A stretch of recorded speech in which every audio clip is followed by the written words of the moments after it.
just after 6. We'll call this meeting to order. I'll take roll. Mr. Treves? Here. Ms. Ross? Here. Mr. Neff? I'm sorry, Mr. Pax? Here. Mrs. Neff? Here. And Mr. McCoy? Here. And I will switch the name tags. That was one thing I was staring did I at, mess so up? sorry about that. Well, Oh, sorry, I didn't. in case anyone gets confused. Any more confused than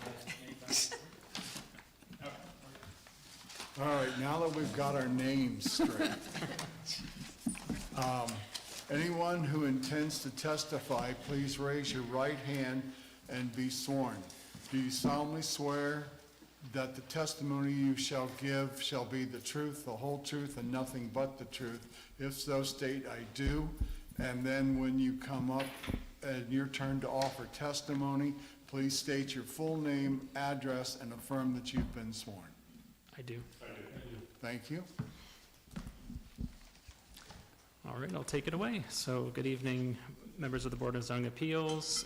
Before you tonight are 2 items of new business, and then we have, following those, a second part to the legal training that you first heard back in the January meeting. Yep. So tonight with us is our legal counsel, Julie Donnan, with Brosius Johnson & Griggs, and she will be leading the training, but before that she will also step in accordingly and help with the cases before us and any of your questions. I'm just going to go forth into the staff report for the second case. Correct. So this evening, both of the applicants agreed to switch the order, so the case numbers are just going to be reversed, and we will be starting with variance case VACU 2505.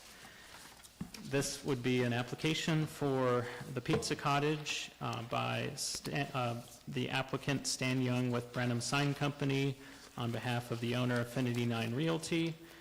Pizza Cottage is located at 8753 Owenfield Drive. It's in Powell, Ohio, zip code 43065.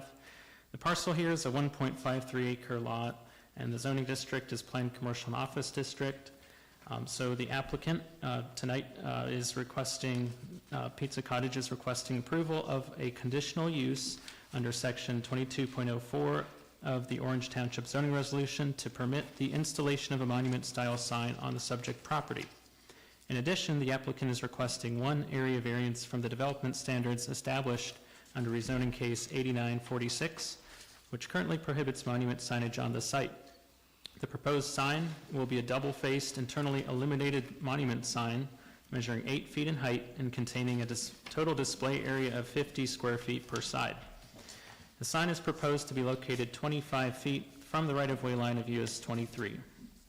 Township staff has reviewed the submittal and notes that the proposed signage previously included a red LED accent strip.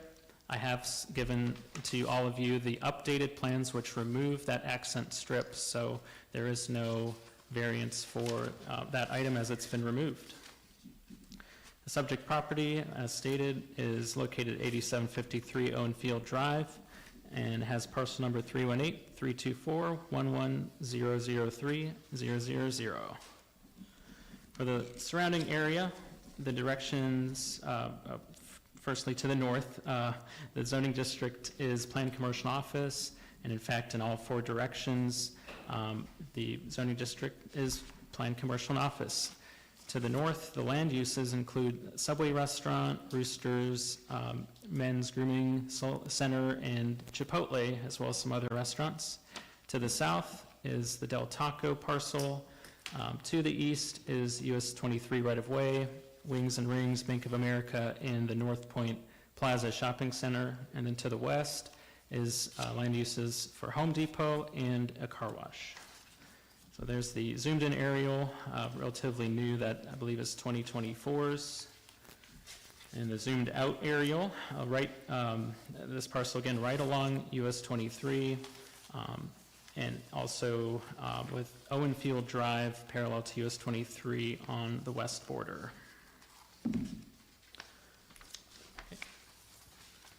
So I have all of the conditional use criteria written, or copied rather, in the staff report before you, and I'm going to jump down to the sections that we provided responses to. So to begin, section 3, so A3, this is a determination that the proposed sign meets the following requirements. In section 3A, the sign is a monument-style freestanding sign. Yes, the applicant is proposing a monument-style freestanding sign as shown in Exhibit 1 following. For B, the maximum height of such sign does not exceed 8 feet above the average grade of the site, and the sign is located at a distance from any street right-of-way line as required. According to Exhibit 1, the proposed sign will be 8 feet 0 inches above grade. The sign is proposed to be set back 25 feet from the property adjoining US 23. According to Section 22.04A3E, the minimum setback in area permitted is 24 feet from the right-of-way, so the sign meets the standard. For C, the sign does not have more than 2 sides or surfaces. The sign is proposed will have 2 sides as shown, which meets the standard. For D, the display area of any one side or surface does not exceed 1/2 the total display area permitted. The single sign face totals approximately 50 square feet, while 56 square feet per face is permitted. The proposed sign meets this standard. For E, the total display area of all surfaces does not exceed 32 square feet or a maximum of 16 square feet per side or surface when the sign is located 15 feet from the primary frontage street right-of-way line. For each additional 1 foot setback from the street right-of-way line, an additional 8 square feet of total display area or maximum of 4 square feet per side or surface will be permitted, up to a maximum of 128 square feet of total display area, or a maximum of 64 square feet per side or surface as permitted. The proposed 2-sided sign will total approximately 100 square feet. The sign will be set back 25 feet from the right-of-way of US 23, so 112 square feet total would be permitted, and the sign meets this standard. For F, not more than 5 colors are used. For the purposes of this section, black and white shall not be considered colors. The proposed sign meets this standard. I believe for the next one, no part of such sign will be closer to any street right-of-way line than 15 feet, nor closer to any property line than the applicable building setback line if the adjoining property is in a residential district. The proposed sign will be set back 25 feet from the street right-of-way, which meets this standard. All right, and those conclude our staff responses to the code and evaluation of the sign per the conditional use criteria. As referenced, there are a couple exhibits which are taken from the applicant's materials. This is the updated drawing, which shows the sign with no LED type lighting. Tubular lighting has been removed. Again, it's an 8-foot tall sign, which meets the size requirements for 25 feet setback. The next exhibit is the location on the lot, and you can see that 25 feet setback. We do have a couple closer in exhibits. Exhibit 3, just a different, it has the aerial instead of the more schematic site plan. And then the final one is again, the previous site plan just zoomed in, showing that we were able to validate the 25-foot is an accurate measurement, and those 2 arrows are staff's measurement with the engineering software. All right. The last part of the staff report covers the variance request, and that comes from the rezoning text, which is rezoning number 8946. This is from section 2C2, no freestanding graphics shall be permitted on any outlot. So the proposed sign is not permitted as per the above referenced development text. A variance is being requested to add the freestanding monument sign on the outlot parcel, which is indicated with the red outline, which is shown, as you can see, in Exhibit 5. All right, the rest of the staff report just summarizes the conditional use board analysis, example or proposed resolutions, as well as the area variance board analysis and proposed resolutions. If you have any questions, please let us know. Can I ask a question? question, Eric. I just want to make sure I'm understanding. The footer, is that above ground? Or that's footer means below ground, right? Okay, Yeah. okay. Below, correct. Ooh, okay. And the base is the same color as the surrounding display area. I believe that's in all black, but the applicant can clarify for you. Okay, thank you. We ready to hear the applicant? Whoever's going to speak. Yep.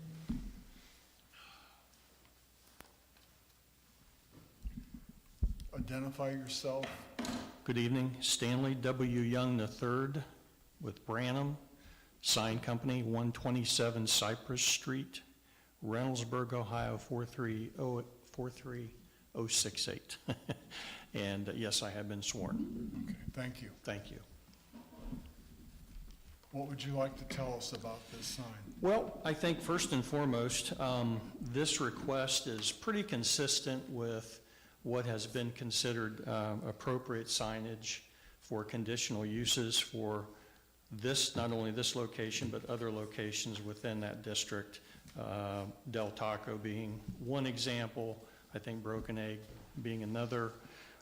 So it's pretty consistent. The reasoning and the hardship here for us is that the building sits back far away from the right-of-way. So when people are driving, instead of looking left to right to locate the business that they want to be at, it would be nice just to be able to drive, look out the corner of your eye, and see a monument sign.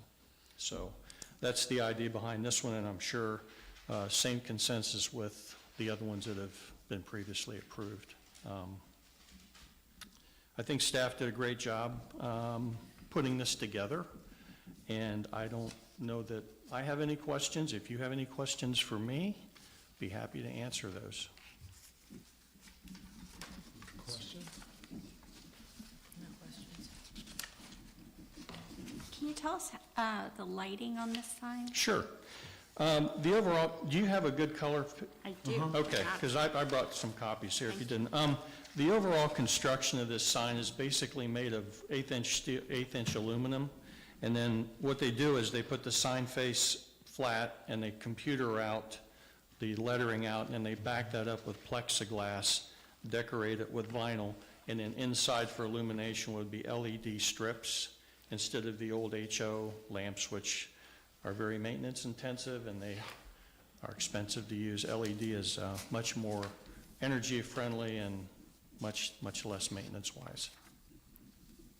Yeah. Does it dim with the fading light? Not really. No, the LED is pretty consistent. The majority of it's going to be muted anyways because all the black area background doesn't illuminate. The only thing that Right. really illuminates is the coped out letters. Now, the only thing that does not illuminate, that little tagline down below, that's just high performance vinyl is all that is. That doesn't light up at all. It's just the Pizza Cottage portion that actually illuminates. So it's not going to be overwhelming at all. Okay. And the lights are out when it's closed? I believe so, yes. We have a gentleman here, Mr. Chris Ramsey, who represents Pizza Cottage. So I would let him answer that question for you, Okay. if you would like to. Would you want me to go through their name and address them? Yes, please. Christopher Ramsey, 5542 Seclusion Drive, Westerville, Ohio, 43081, and I've been sworn. Thank you. Typically, there are timers on these lights, so they go on and off depending on hours of operation and/or time of the year. So, Okay.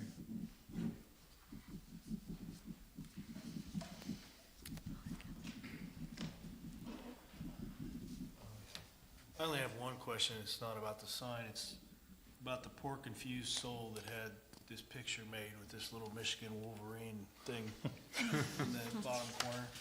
I just wanted to know who it is so I could pray for them. Yeah, I can't tell you, I don't know. That is an old Michigan Wolverine emblem down in the corner of that picture. What's happening?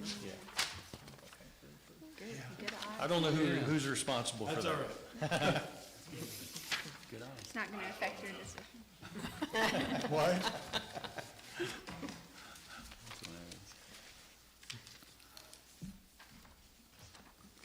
Okay, thank you. Thank you.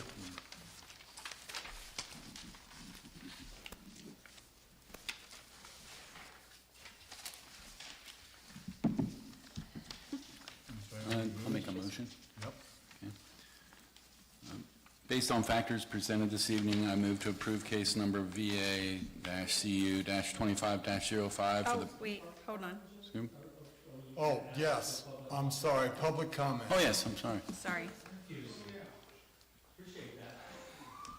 Sometimes we get Moving. ahead of the meeting, yeah. That Michigan thing threw us off. Yeah, this may make a Yeah. difference. Just kidding. Hi, my name is John Feedy. I live at 6726 Fallbrook Trail, and I was sworn in earlier as well.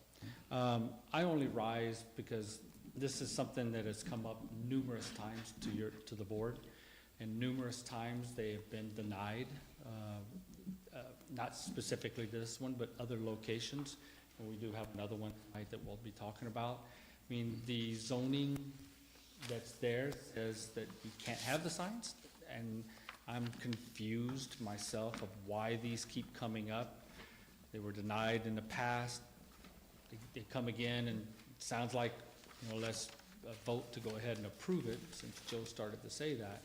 And y'all need to answer that question for us, for the homeowners, because what I don't want to see is 23 become looking like Morse Road, where you've got all different signs because different boards come up with different ideas of what it can be and what's okay, what's not okay. When is it going to stop, is what I would ask, okay? So that would be my question. And I don't believe the sign needs to be there. I can drive by, I see Pizza Cottage on the sign on the building that's bigger than what the sign that they're doing here. Why can you not see that further back than what you see from right there? I don't quite get it, don't quite understand it. If they're wanting to spend money, I don't see how the return on investment is actually occurring for them, but that's me. But that's where I'm at. I think it should be denied, and that's just where I'm at on it. Thank you. Thank you. You want to answer it? Board, would you like me to, I might be able to give just some global legal information about that would be directed towards this gentleman's question. My name's Julie Donna, and I'm an attorney with Brochus Johnson and Griggs. Our office represents the township. I think part of your question, it deals with the fundamental purpose of what this board is charged with doing. Obviously, your you have your zoning resolution, which includes standards and that type of thing. But the law requires that you also have a Board of Zoning Appeals, which specifically hears situations that request for variances, things that, well, it doesn't meet the, doesn't meet the standards of the zoning resolution. And so there's a procedure. That's why you folks always hear something that's not consistent with the zoning resolution. That's just by nature of law.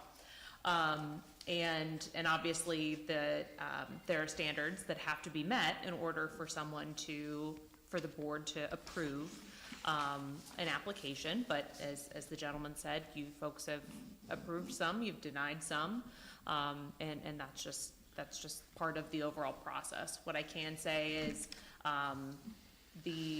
if residents are not aware, the township is in the middle of a zoning resolution rewrite, and I know that signage has been a big thing for this board, and I know that signage is a big thing in the zoning rewrite as well. So again, not specific to this application, but just in general, I hope that that's some helpful background information on how you folks end up hearing so many signage issues. I guess the other thing that I wanted to state for record, as I evaluate the site plan and the condition of the building where it's located, there's an adjacent commercial property to its north which shields that building quite significantly for vehicles that are driving down. Actually, I'm looking at the plan, so I can tell that it does. I'm just, sorry. So that factored into the decision. Also, I would say this property is significantly different than the case we're going to be hearing later, which has adjacent residential property much closer, and that factors into our reasoning and decision. So when I consider the property in point here with a Home Depot parking lot behind it, and the setback, I find it warrants the sign in that it can be of value, but primarily because I do believe vehicles traveling south on high will not be seeing that building nearly as clearly as it would if it were further south, so the sign does have some value in that regard, in my opinion. And I'd also like to just clarify that every case that comes before us has different circumstances.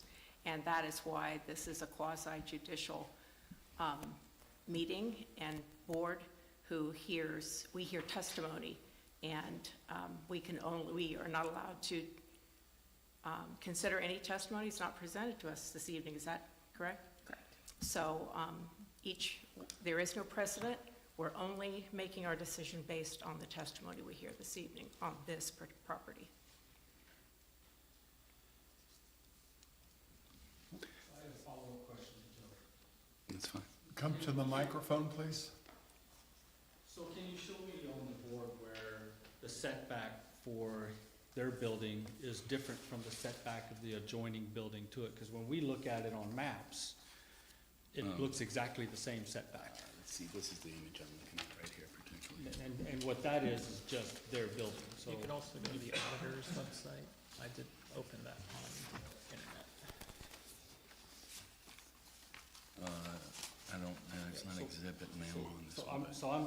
that was a perfect view if you zoomed in on that. Okay, when I look at that, that's the setback of the buildings. I see both buildings there. The building to the north of it is where there's Hot Chicken Takeover, if it's still there. Excuse me if it's not. I think there's a Roosters in there. There is a Subway and something else. I can't remember exactly. The next building is a Chipotle. The next Yeah. building up north is a bank. So I look at all of those that are there. Mhm. When I see all those buildings, I see them being the same distance from the roadway. So how is that a different, that it's blocking their building from being seen as they go south? So I'm asking Joe, how do you see that? I don't.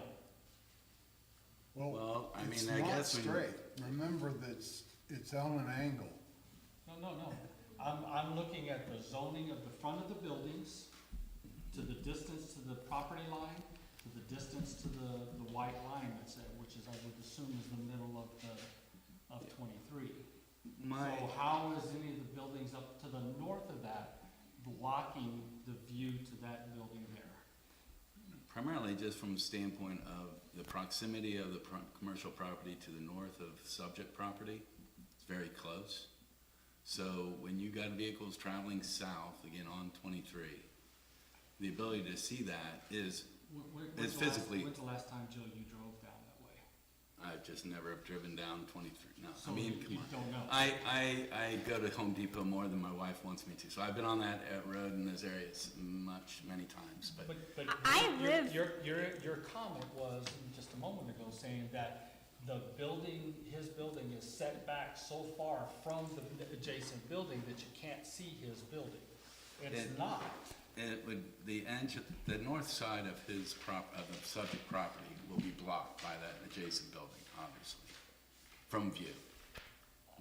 You won't see it. I mean, you can't, it physically is blocked, I guess is what I meant, visually, from a car, a vehicle. So that's the point that I'm making on there. So whether they have signage on that side of the building, that's Well, they don't have Pretty much. signage on the north side of the building, right. likely.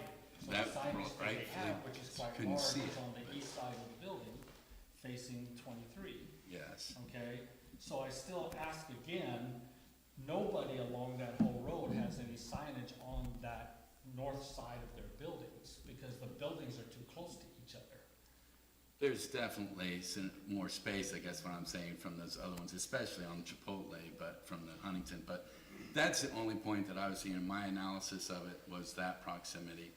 I thought that it warranted, at least in defense of that building, and the fact that it's close on the north side of that property and not further down to the south. That was just my opinion on it. Now, I'll make a motion that may get overruled by the other board members. That's just my take and my I get position. that, but That's all. the important part that I see you is making factual comments, or they're true and correct to what you see here, and I think what you said is not true whatsoever. So, I'm sorry. a few things, pardon me.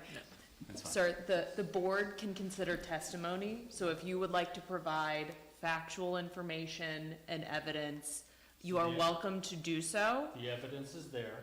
And so you have said your opinion, however, you've provided your testimony, but going back and forth with a board member in terms of statements and that type of thing, that's outside the bounds of what the board can consider. I just want to say for the record, I live back in this area, and I drive by here probably 3 or 5 times a day. I would agree with Mr. Pax that this does sit back significantly. It's why I personally have voted to approve the signs at the other places nearby, the taco place and the breakfast place over the last several months. I can see why that they would want the sign for visibility.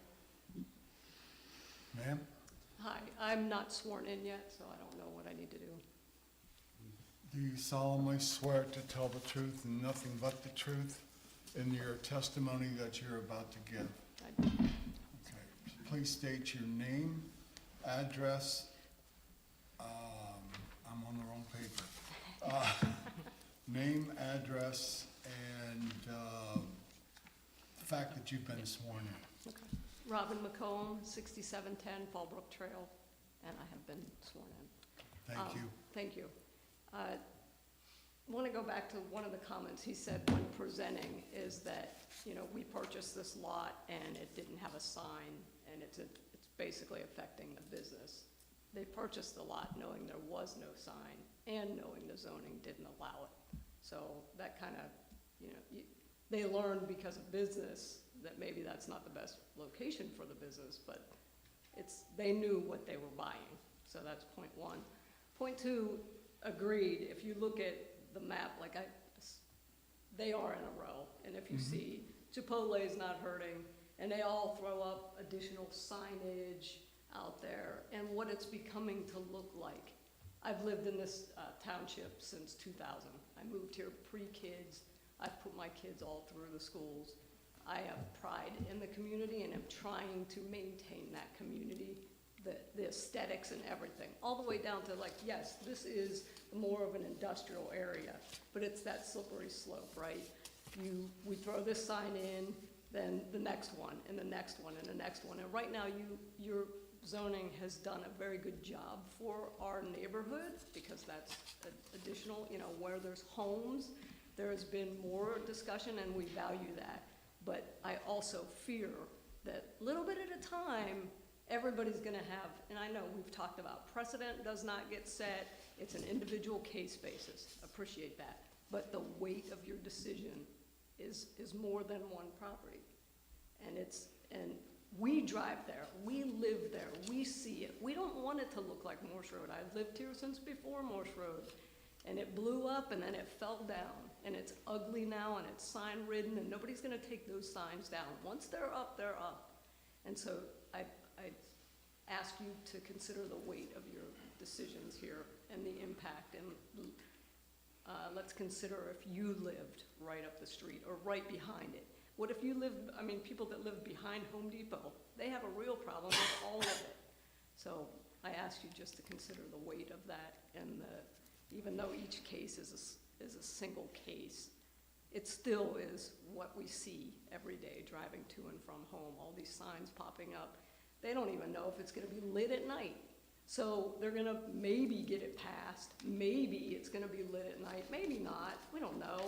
So, I ask that you, one, find that out first, and two, consider the impact on the people that live in the township. So first, I want to say I do live behind Home Depot, so I am representing that. And we're actually, no one's here from our neighborhood tonight to object to this, but anyway, I think he did answer the question. It will not be lit while it's closed. It'll be Well, lit it while it's sounded like he open. wasn't sure. I didn't feel that way, but. Okay.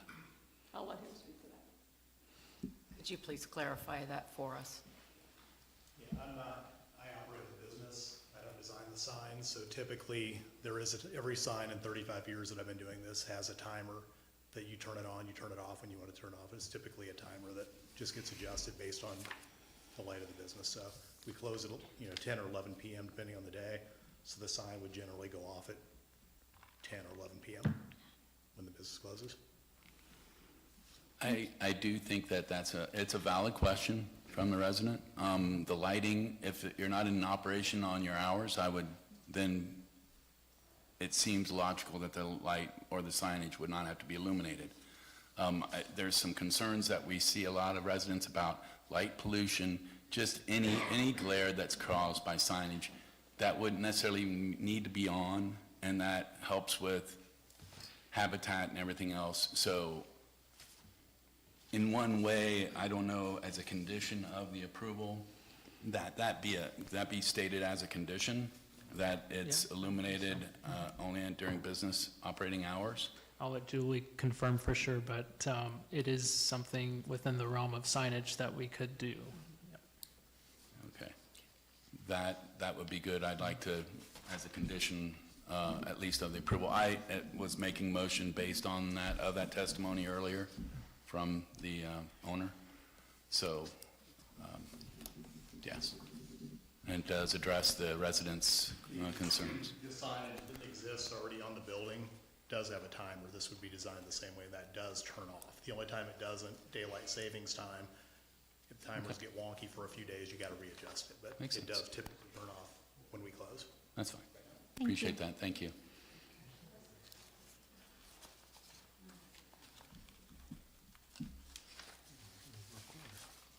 Okay. Anything else? Any other comments?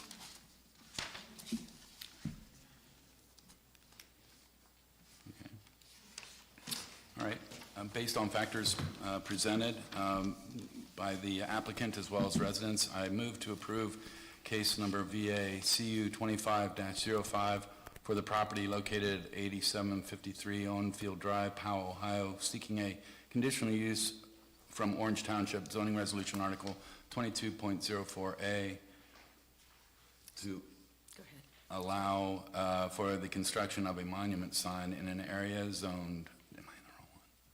Planned commercial and office district, PC. Second? And you did one, yeah. No. And can I then? Subject- would you like to Subject add- to, and then also, and subject to the lighting being on controls, on operating only during business hours. Thank you. Second. Second. A motion made by Mr. Pack, seconded by Mrs. Neff. Those voting. Mr. Trevs? Yes? Ms. Ross? Yes. Mr. Pax? Yes. Ms. Neff? Yes. And Mr. McCoy. Yes. All right, so that was the conditional use, and I want to have the board turn the page to the area variance.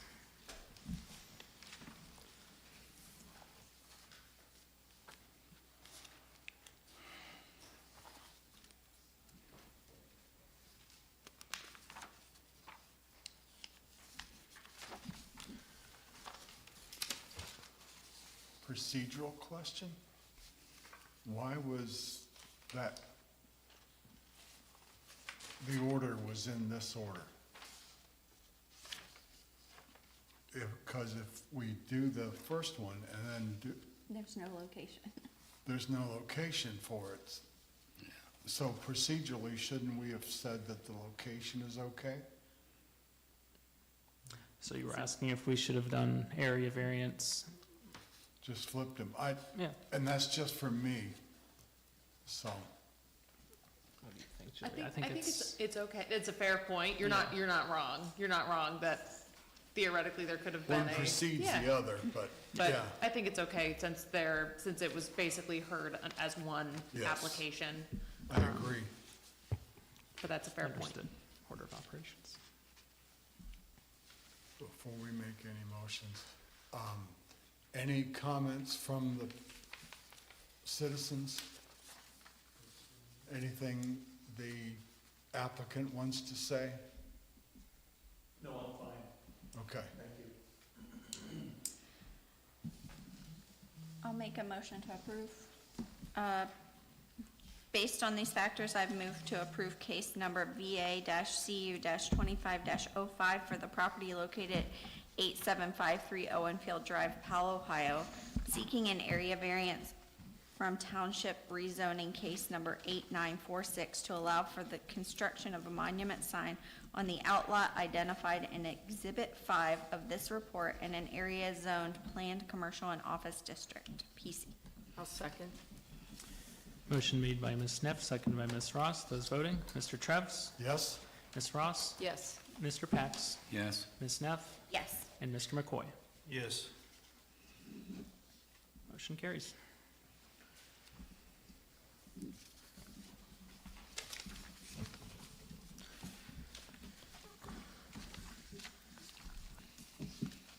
Okay, well, we will go along into our second item of new business for this evening. This is the case with the lower number, VACU 25-04. Sure.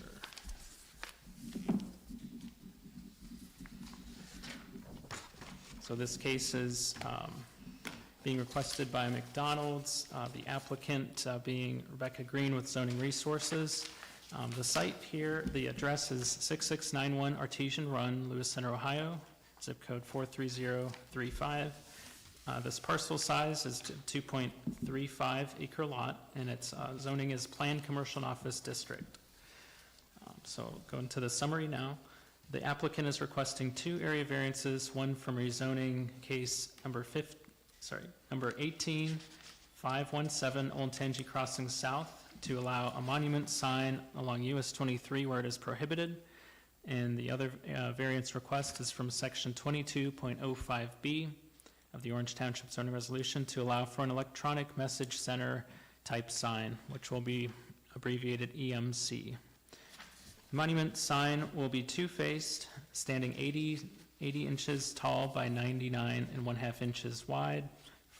That's the overall dimensions of the sign, including an electronic message board cabinet area with dimensions 36 inches by 99.5 inches atop a solid masonry base. And the total display area with dimensions of 56 inches by 99.5 inches, totaling 38 7/10 square feet of display area on each side. The sign will be set back 58 feet 11 inches from the right-of-way edge of US 23 or Columbus Pike. In addition, the applicant is seeking a conditional use from the Orange Township zoning resolution to allow for a proposed monument sign. Previously, the property owner had requested a standard non-EMC monument sign, which was 8 feet by 6 foot 3 inches wide, at roughly the same location along Columbus Pike as the one currently proposed, which was first heard by the BZA November 16, 2023, through variance and conditional use case VA-CU 23-24. The BZA approved a continuance for the application, which included the monument sign and other variances to the December BZA hearing, and the application was withdrawn prior to that meeting. The subject site, again, located at 6691 Artesian Run, which is located on the west side of Columbus Pike, US 23, and the north side of Point Bluff Drive. The site is currently owned by McDonald's Corporation. So this aerial, even though it was from last year, this does, I think I need to make sure I go through the surrounding area. So towards the north, the zoning district is planned commercial and office district, and that land use includes a gas station with a convenience store. To the south is farm residential district. Those land uses include All Shepherds Lutheran Church, as well as the Point Bluff Drive private roadway. To the east, the zoning is planned commercial office district, and land uses include the Olentangy Crossings Shopping Center as well as Panda Express Restaurant on the corner.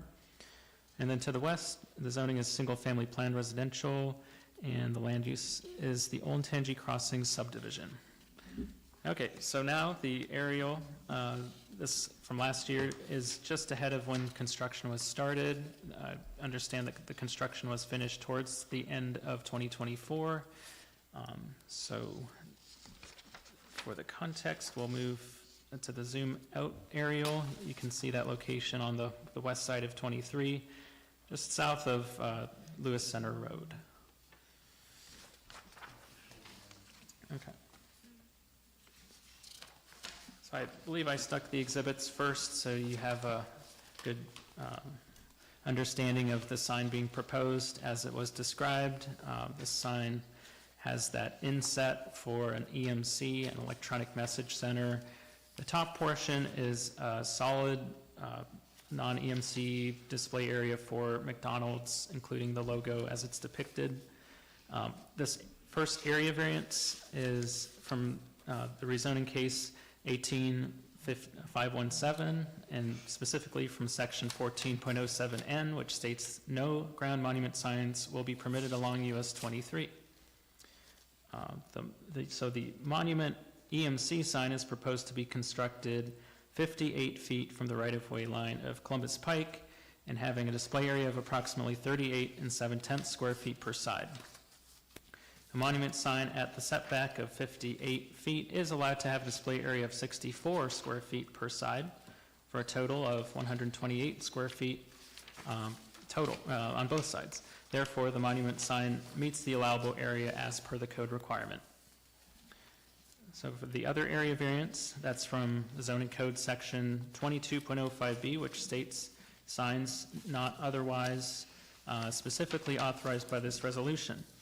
The monument EMC sign is not a specifically authorized sign type by the zoning resolution. Therefore, a variance is required for the EMC to be permitted. Moving into Exhibit 2, this gives you more of a street view understanding of what the sign would look like at the location being proposed. And then following Exhibit 2 is the conditional use criteria similar to the last staff report. So I will go ahead and read through the portions that staff have provided the responses to. So for A, this is a monument-style freestanding sign.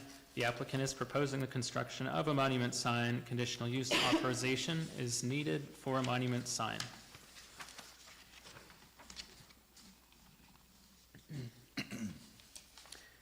And Exhibit 3, that shows a little bit more clearly the view of where the restaurant is located, and then the location of the proposed monument sign. Staff took our own measurement just to establish the exact setback distance, and 58 feet and 11 inches is the measurement that staff obtained. So, Exhibit 4 is from the rezoning text. This gives you a specific idea of the location of McDonald's, which is the easternmost area in the planned commercial and office district for rezoning 18517. And the following text in the next exhibit is the text pertaining to the signage which I had previously referred to, but I just wanted to make sure that that was included in the staff report for you to refer to.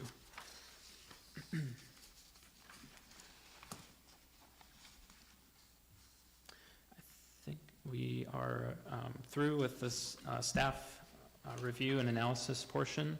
The remainder is the criteria for consideration for the area variance. Let me make sure that we have it in the appropriate order. So yes, the area variance criteria, and then the conditional use criteria, and then the last portion is the resolutions for your reference, starting with the variance request. Number 1 being the monument sign, which is not allowed per the development text. Variance request number 2 being the zoning zoning text, section 22.05B for the EMC sign type. And then lastly, the conditional use request for the monument sign itself. Does the applicant want to address the board? Please state your name, address, and that you've been sworn in. James McFarland on behalf of Sign Light Sales and Service, 84 Skyline Drive, Asheville, and I have been sworn in. Thank you. Tell us about this monument sign. Well, this is a sequel to the earlier approach to the board, I believe about a year and a half ago. And technologies continue to go faster and faster, and the ability for graphics to be able to keep up, let alone zoning texts, is quite challenging. But we feel that the spirit and intent of the code will be honored and recognized through your consideration of approval of this variance. Next slide, please. This is just a basic rendering, again, that was in the staff report of some examples of what the sign will look like. Next slide. We're requesting to have a monument sign along US 23 where it is prohibited, and then in section 2205, the zoning resolution to allow for an electronic message center type, and then as well seeking a conditional use from the resolution to have the monument sign. One of the things I thought was important is just to look at the how much this area has changed since early on in 2003 through 2023. I've kind of circled approximately where this is at today in terms of its proximity to 23. It was very much a rural agricultural area, and in 20 years it's become, as you all have been experiencing, more and more commercialized, different kinds of businesses. Next slide. One of the things that I was really intrigued by is the reasons for prohibitions and the rationale, because for me as a zoning person, everything's about intent. It's all about intent and what do you really want to do. And I believe that when, at the time, years ago in 2008, when this prohibition was in place, I was curious what the intent was behind it. And there are a couple of individuals that commented to this question as well at the last hearing that I thought were noteworthy. One of those is from Mr. Fairhay, that his belief was that the restriction was put in place for the aesthetic reasons, such as keeping the appearance of the area uncluttered, which is very admirable. I think that blight and clutter from graphics can happen if it's not managed, particularly if violations aren't being issued early when there are violations, whether they're code compliant or variance approved or not. Secondly, Mr. Brickner made a comment that the project would have he called it a soft business look and not appear heavily commercial. So those are two individuals that had an interpretation of what the reason for having a prohibition for monument signs at all. Like the last case, the prohibition is in a different context than ours, but nonetheless, there's a need for a desire to try to control, not constrain, but to manage the intentional planned growth for a community that doesn't over-encumber the rural, the openness, the aesthetic feel, and I totally appreciate that as a code person, that it must be, tried to adhere to. I'm going to read a few things from the this attempts in the past that we've had. This view from the southeast, since we haven't had the pleasure of Elon Musk and Google or whomever to get the thing updated so we can see what the arrow looks like cleanly. This is a real example of what we have now. And this wasn't available last time you had this hearing. You didn't have a context of what will this building look like if we approve it, which you did.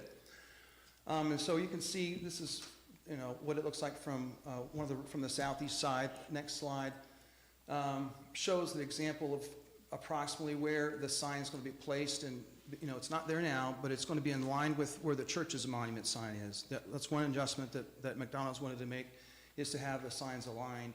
It's an area for commercial hub for groceries and services, and it's a connector to the high school, and middle school, and a primary school. Next slide. And one of the other things I found intriguing in the divergence text that was done in a updated to your code a few years ago was the intent to try to encourage buildings that were taller to be able to utilize more wall signs that could be placed higher rather than monument size. And they were trying to put it on the highest place on the building to provide better visibility for drivers on US 23 and Columbus Pike, which are traveling at a higher speed. And that was also an interesting observation because of the need for the McDonald's building to be set back over 100 feet from the road. When you have buildings farther away from the road, for some reason, people feel like they can drive faster. Rather than when buildings are closer to the road, there's a tendency to feel like you need to slow down because your perspective of how quick you're going is changed when things are closer to you than when they're far away. And unfortunately, in a way, McDonald's kind of had to trade off that height for design. Because of the way that the building is constructed, they don't have room to put their name McDonald's up. If they could, it would only be about 6 feet high because the building is low and it's completely covered by vehicles through the drive-through. Next slide. The largest graphic that's on it right now, it's not even a sign, it's a graphic. It's just the letter M. Fortunately, most people know what that letter M is, but it's not necessarily noticed clearly from over 100 feet off of Route 23, and neither is there really room to put a legible McDonald's name on the building from either side. Next slide. And so what we were hoping for was to be able to have a bigger building to put a sign up to 24 feet, but because of that, we were restricted to just 15 feet of height, which is just barely at eye level because the site sits down a little bit to the road. So we don't have that luxury, what the divergence intent was, which to allow more wall signs that are higher up. McDonald's was forced to pick a logo and be 15 feet off the ground. Next slide. Here's an example of the way that the sign will look for folks that are coming in. I know the last hearing there's a lot of discussion about safety and turn radiuses and being able to identify where we're going to turn. And fortunately, we've had time to see how that actually been impacted. And the speed limit is 55. Close to this area instead of 45. So it's getting harder to capture people that are probably going 60 to 65 now if they catch the light green at the intersection.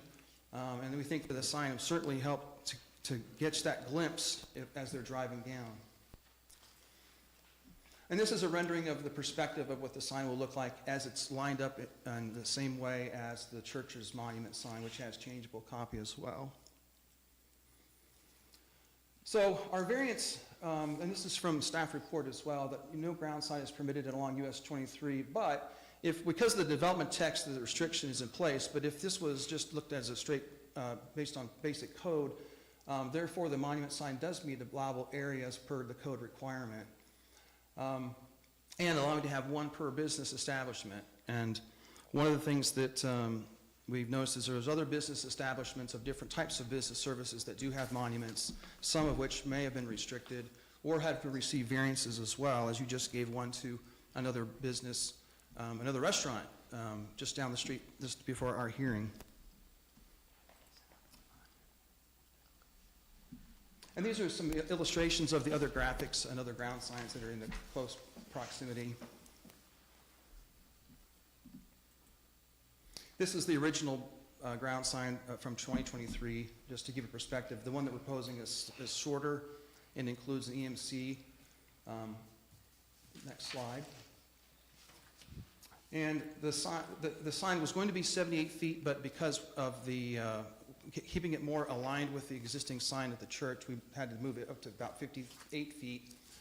And the code allows for 64 feet per side. And rather than go for what we might be able to get approved, we thought it was better to be sensitive to the size and keep it lower and keep it smaller to just a 40 square foot EMC area. So before we talk about the EMC, I wanted to just address some of the decision criteria that we wanted to just bring to your attention.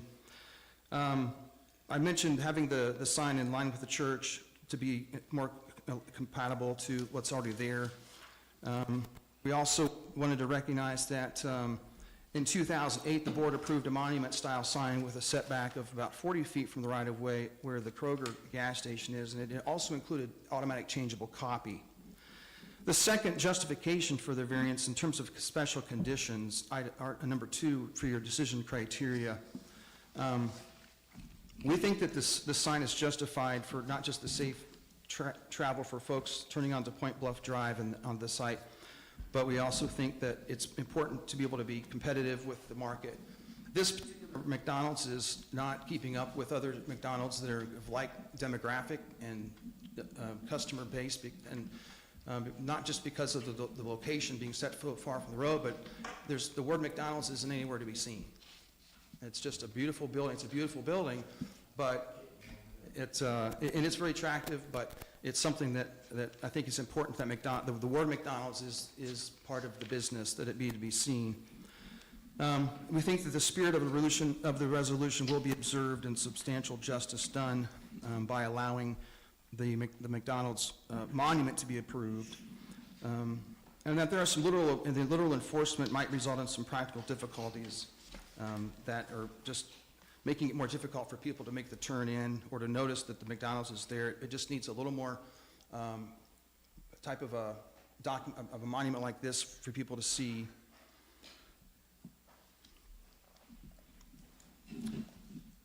And as I mentioned, the revenue standards, I spoke to someone from McDonald's before this and just asked about how the store is comparing with others in the market. They said it is not where it would be at this point in terms of its age and how long it's been in existence. And there's a person here from McDonald's as well that might be able to clarify some of that. The variances are not substantial. I think that it's a monument sign is a pretty typical thing, particularly in such a large front that this building has. If this building is really close to the road, it'd be harder for me to make an argument for the need for a graphic that close, but there's a lot of open space there that would be well used to have a monument at that place. We don't think the variance is substantial. We think that the sign is just over 6 feet in height as opposed to 8 feet. And we think that it would be important to be viewed because there's not a sign that's high enough up on the side of the building to be able to see it. Items number 4, A through F. The essential character of the neighborhood will not be substantially altered, and the neighboring owners will not have a substantial detriment. One of the things I'm really pleased with was having people come from the neighborhood to express their observations and concerns of what is and what could happen. And one thing that was really kind of heartwarming was to see the landscape kind of negotiations about putting some screening between the back of McDonald's and making that a little bit more buffered to the residential area. And fortunately, the monument sign out front will not, it'll be not really noticeable unless you're driving over there on that side of the street. And we do know that the property, we did know that there was a zoning restriction, but it was just a matter of trying to decide the highest and best use for the lot when McDonald's decided to build a building after owning it for 10 years before developing it. And there's not another option to be alleviated other than a variance. And I believe that the board should consider permitting this as a monument sign as well as an EMC because that it is, not because the intent of the prohibition was abstract and subjective, but I think it's becoming more obsolete because of the technologies that are changing. The evidence of 9 additional businesses with monument signs along 23 within 2 miles of this one kind of reflect that. The next slide sort of shows some of those. And we also have some information here from the Federal Highway Administration about the EMC portion. These are 3 questions that the Federal Highway Administration asked in terms of visual impairment from an EMC, from the messaging part itself. Will it distract drivers from the roadway? Do glances to this occur that would suggest a decrease in safety? And do they look at these electronic messages more than a billboard? The next slide, the conclusion from their summary is that the directed, for people who were in the study, that the majority of their visual attention to areas of the roadway that were relevant to the task at hand. So like what Stan had said in terms of Pizza Cottage, you don't need a huge sign, you just need something that catches your eye. You can know, I got to get ready for a turn, there it is. And that's the intent for these messaging centers, is just to catch real quick, oh, there's that spot, McDonald's turn, must be where that sign is sitting. I might see the building back there, but I'm not sure it's McDonald's, but I'm not sure which road it is because there's no directional at that point. Another study showed from, next slide, from the the hill. The TOT study finds digital billboards don't distract drivers. On average, drivers in the study between 73 and 85% of their attention to the road was ahead of them.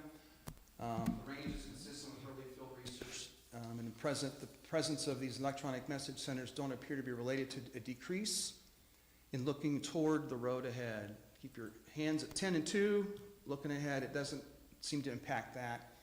And the International Sign Association is extremely engaged with making sure that the graphics are effective but not causing danger.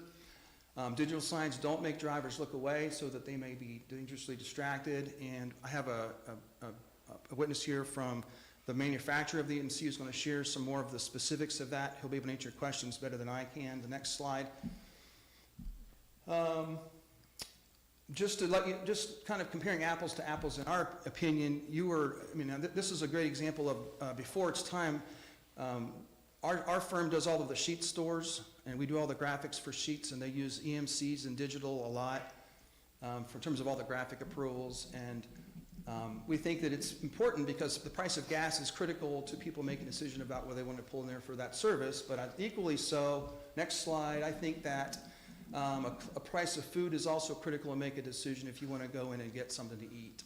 So whether it's gas or food, the intent of the message is to get your attention and let you know there's something here. And it's not just about food. It could be employment.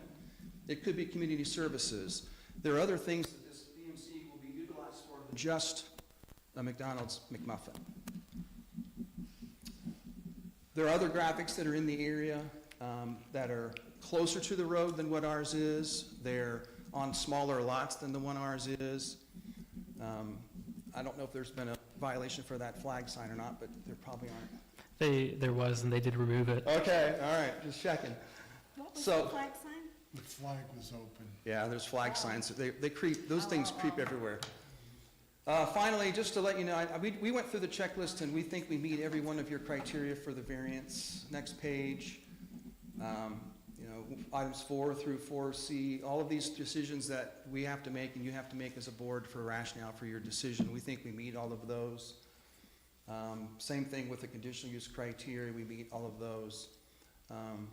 So maybe someday on your code rewrite, there'll be an address to monuments a little more specifically, rather than expressly prohibited, that maybe some standards that would make it more allowable. And take this out of your hands, so that staff would have some standards that would allow them to do something that's tasteful and reflects the best practices of the industry, which we think that NEMC is. So with that, I'm going to invite Chris Rose to come up, and he is with Watchfire, and he will talk to you and answer your questions about the EMC unit.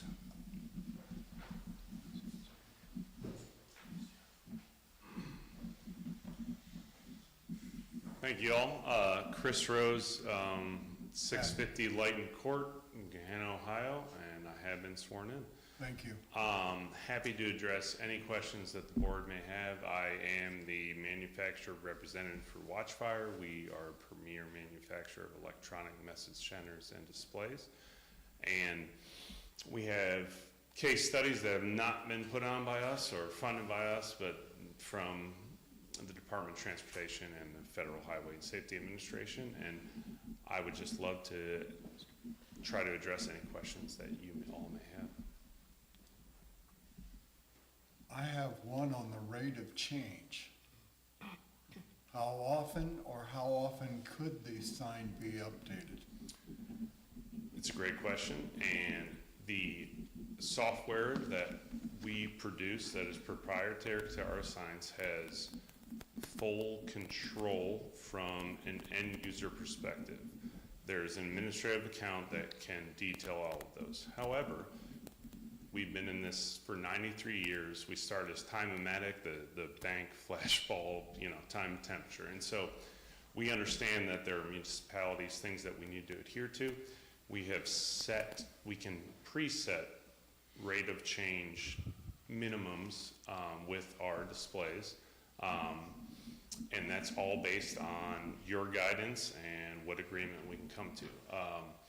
For instance, the City of Columbus says every 8 seconds. I'm not sure if it's fully defined in your code, but we have gone 30 minutes for some. We can preset that default time that is not controllable then if said by your documentation or discretion. And how is animation controlled?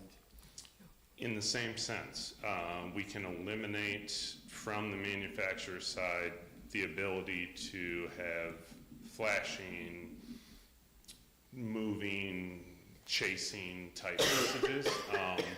We're very sensitive and appreciative of the fact that we do not want to put something out there that is going to distract drivers, that is going to be a nuisance to a community. And that 93 years, I mean, it's our business model to act in the best efforts. And so we fully will cooperate with your guys' direction, but that is all very much dictatable and controlled on the manufacturing end. And what's the diagonal size for comparison to TVs? Would it be 102 inches? So it's a great question. What is the actual size of this? Well, Can you it's zoom in for me? 36 by 9, right? So 3 by 9? 3 by 8. Okay, so the aspect ratio that computers, TVs, everything that works on is 16 to 9, which is Right. really close to 2 to 1. It's 1.77. And so our recommendation professionally is to try to get close to that aspect ratio so you can show visuals, pictures, you can upload community messages. Our signs work with iPaws and FEMA, and so they are more, as Jim stated, than just advertising. I mean, they can be a staple for the community.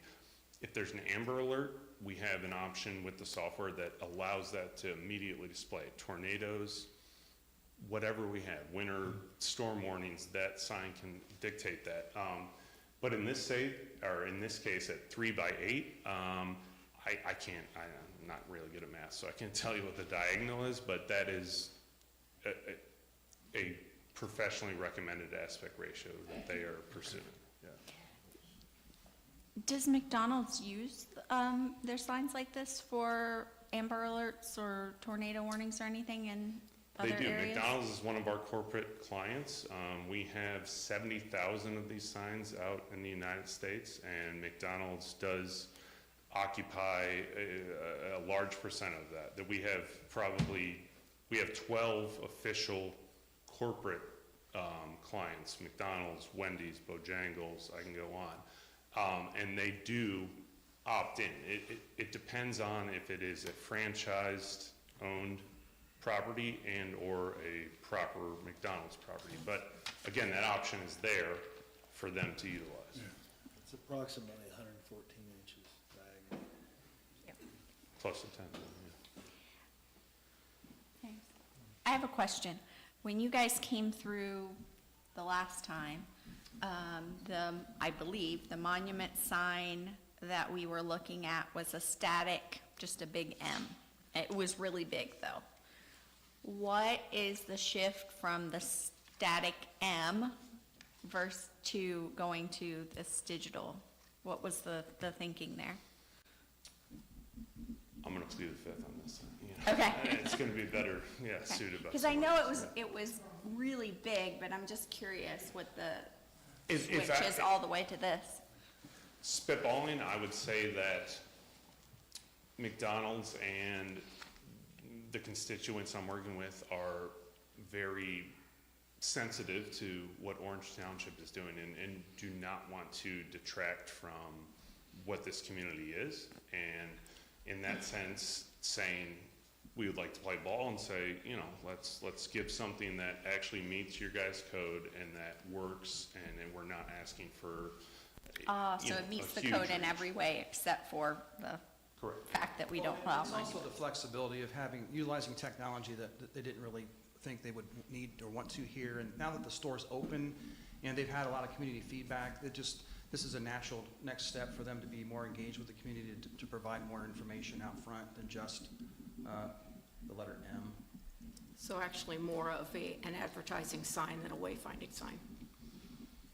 I would say it's a combination of both. I mean, I'm in signage for 15 years. I've been in front of you guys before. I mean, signs really serve two purposes. One of them is only locational. It's for emergency services. It's to make sure that the address is displayed. It's to make sure that people can see the name of the business. The EMC allows more than just advertising. It does allow it to be a message center for the community. I mean, depending on, again, I cover Ohio, right? And so there's all sorts of different sign codes in municipalities that exist, and, you know, I'm happy to talk to everyone. But the majority of these users who are employing or end users who are utilizing the EMC, it's not just, let me blast you with everything that you can see at the Vegas Strip. It really is something that allows people to have a sense of, you know, what's happening. I mean, graduation comes up, you know, there's whatever, Easter events, like, you know, this EMC offers those possibilities for them, as long as that, you know, we make sure that we're not changing the message too quickly and abiding by your guys' direction. Okay. But we don't know if is this a franchise? Right? We don't know if this franchise is going to opt into Amber Alerts and tornado warnings and all that stuff. No, but I'm sure that point, Could be a stipulation. yes. I pause, I have documentation, can I give you guys just some of the resources here? In terms of specifications and everything that the sign can do with the EMC is included in this information. But it's basically them clicking a button says, yeah, It's okay. let it work. Sure, you can review materials, and we can also enter it later on our Okay. system. So Just just save a making copy. sure. Yes.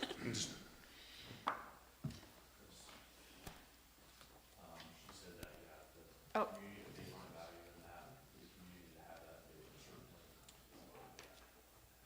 So, based on my colleague's direction here, we would be willing to definitely accept the Amber Alert and iPause information to be displayed on the signs.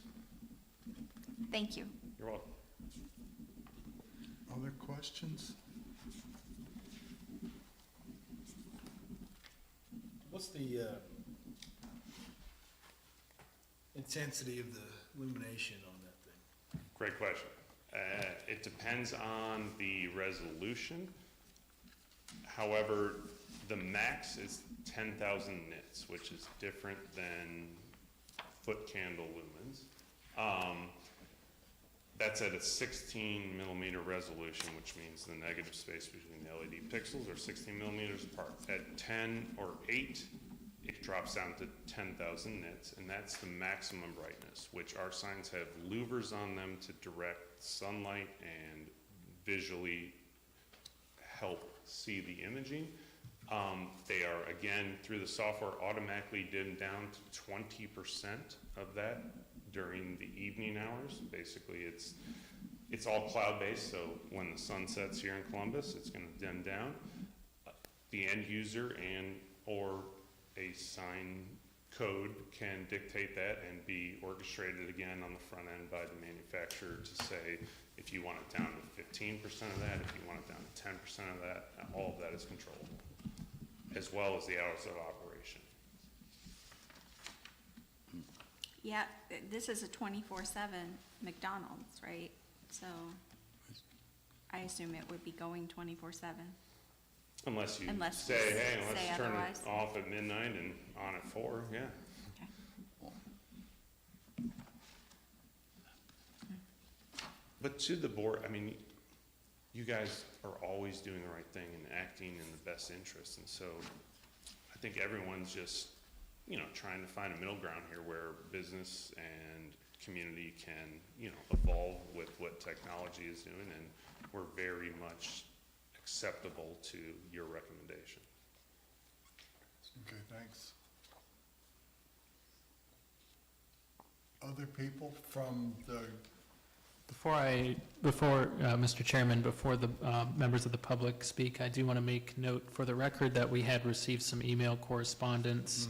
I wanted to convey, put on the record the fact that we passed along all 6 of those comments to you digitally, as well as in the hard copies before you, so hopefully you had a chance to preview the residents' comments. Yes. Yep, Yes. we did. Thank you. Thank you.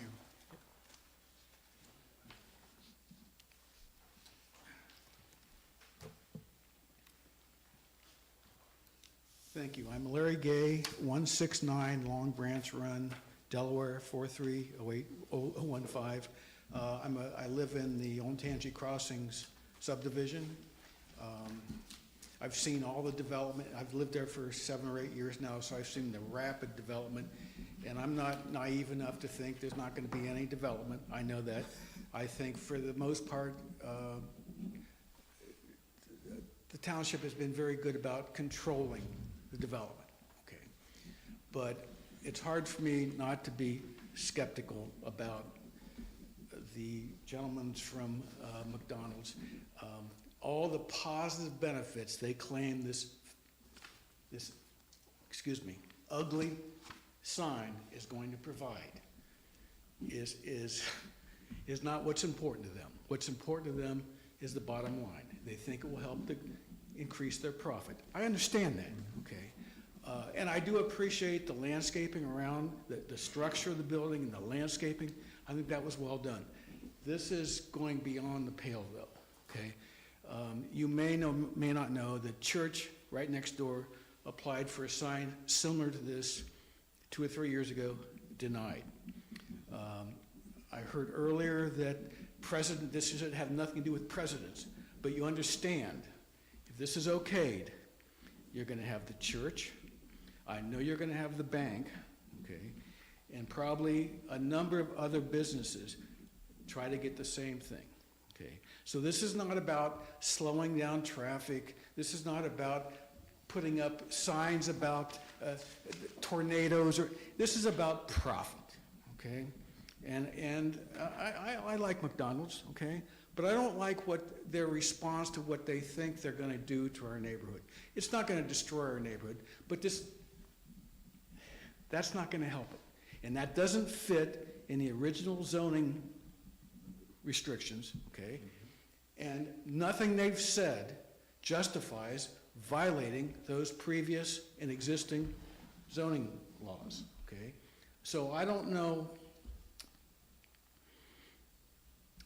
how you can okay this in good conscience and not understand this is just going to be the beginning of Morris Road, okay? I'm sorry to be kind of cynical here, but I've seen this happen, and I'm afraid it's going to happen again, and I ask you not to let it happen again, okay? Thank you very much. Thank you. Thank you. Could I ask you a question, sir? Yeah, sure. Are you opposed to any type of sign there, or this type of sign? And if you're not opposed to any type of sign? I don't know. I'd have to see. So if you're talking about the church sign? No. This thing, absolutely not. I'd have to see I don't want a gigantic M, obviously. But if the church is not allowed to change their sign, okay, I'm not sure why they should be allowed to do this. Do you object to the church sign? I don't care if it's exactly like the church sign or not. I'm just saying that they requested a monument sign that had, I don't know how to explain it, but they were denied. The okay? LED. I don't understand why this is any different. It's a lot uglier, actually, than what the church wanted. Okay? So, and there was recently there's been a coffee shop that was built and they wanted some sign zoning variances, and they weren't allowed. And I know during that presentation, somebody from the bank said, if you allow this, we're going to want the same thing. So you're not naive. You know what's going to happen, okay? And I just like you to consider that. And again, I'm not against McDonald's, okay? It's just I'm against this type of development. But to his question, the sign at the church as is currently, do you have any concerns with that? I would say my way of responding to that is, I'd kind of say it was grandfathered. The church has been there for a lot longer than a lot of that development, okay? That sign has been there for as long as I can remember driving up, and I drive up into 23, up and down every day, many times, okay? That church and that sign has been there long before the development of my neighborhood, okay? I think even before Kroger's, okay? I think even before, at one time, there was a gas station directly across the street, okay, before that. So they've been there for a long time. So it's not like they had no sign, and then they put up a sign. It's been there. So, I mean, I don't particularly like the sign, but like I said, it's kind of my concept of grandfathered in. They were there first. Okay, I guess that's how I explain it, okay?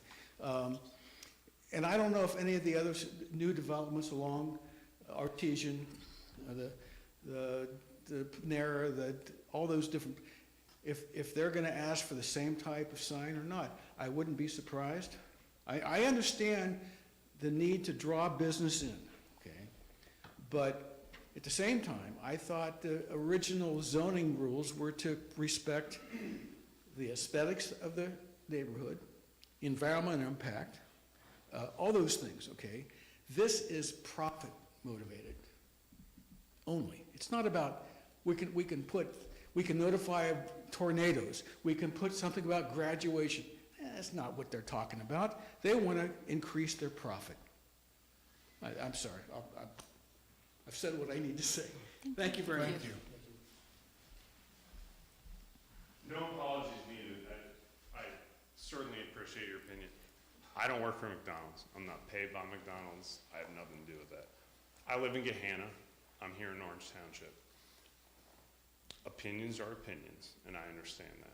You guys reserve the right to look at each case individually, and that's where we certainly appreciate and concede to this. I do take offense to people saying Morris Road is ugly. You know, my truck is the color of FedEx purple. I think it's beautiful. My wife hates it, right? But that's neither here nor there. I mean, the intent of the sign and what it can do is something to consider. Sure, you can say it's only to drive profits, but I truly believe that these signs, when you see them at churches, houses of worship, other businesses, banks, gas stations, I mean, they're conveying information that is pertinent to the public. We live in a world where business does matter, and yes, that's part of it, but that's not the end all, so thank you.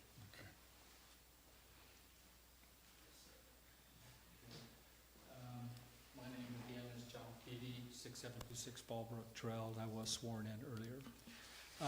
I don't know if you had a picture up there, but do you have an overhead picture of US 23 there?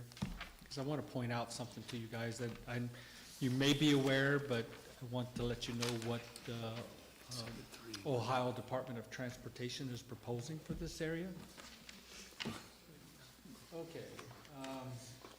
Is that okay? I think Go on. sorry, I got a big glare there. All right, that's fine.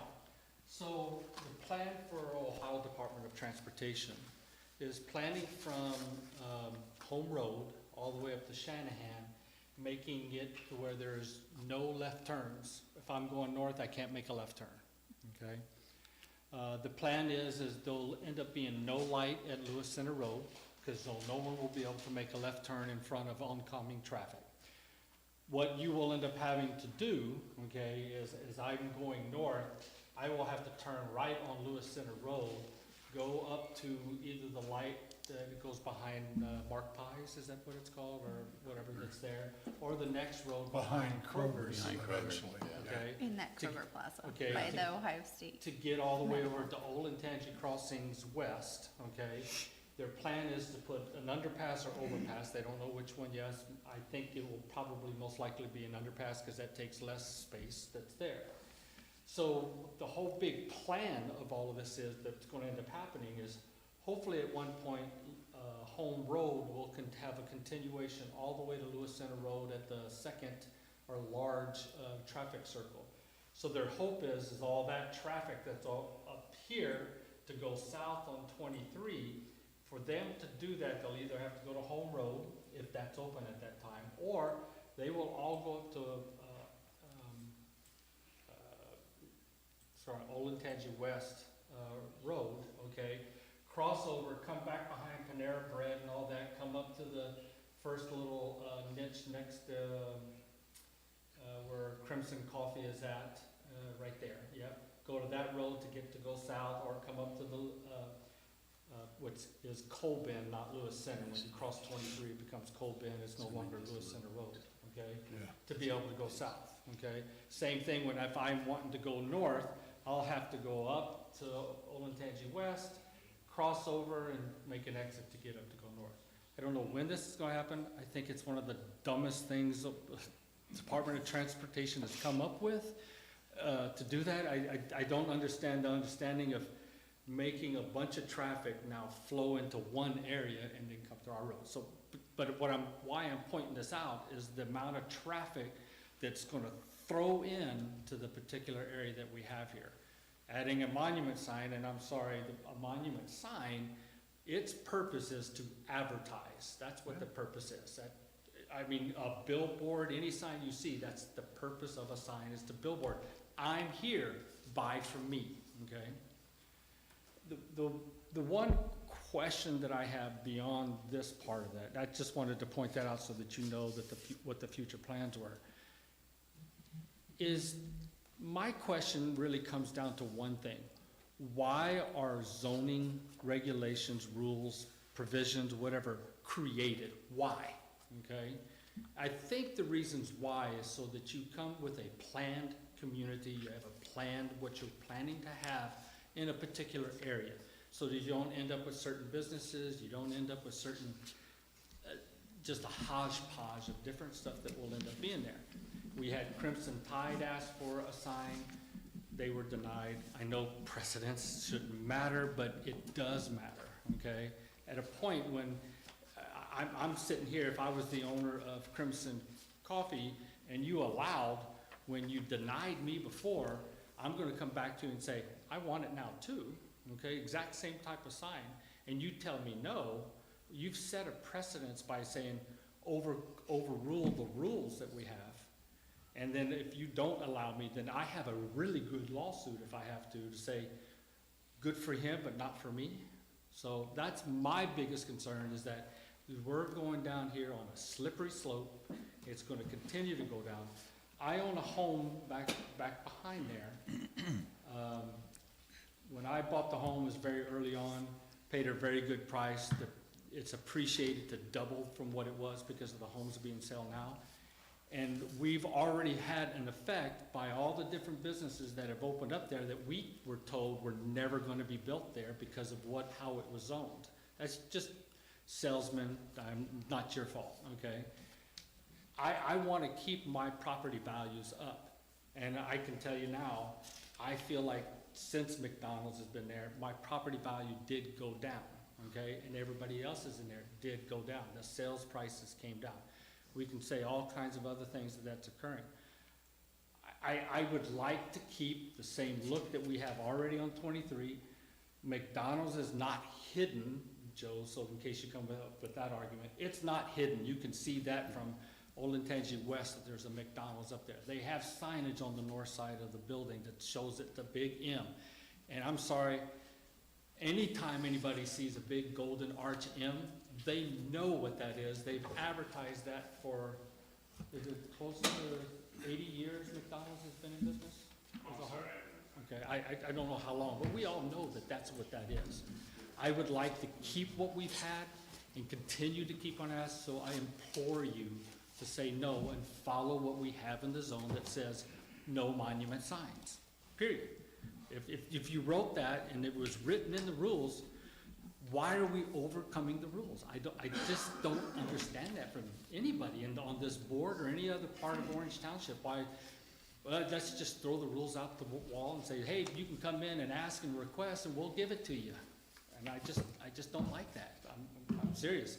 And it's getting to the point where enough of these that I've come in and seen is just saying the zoning rules just go flying out the door and we just will change things and we'll make it better and bring business in and so forth.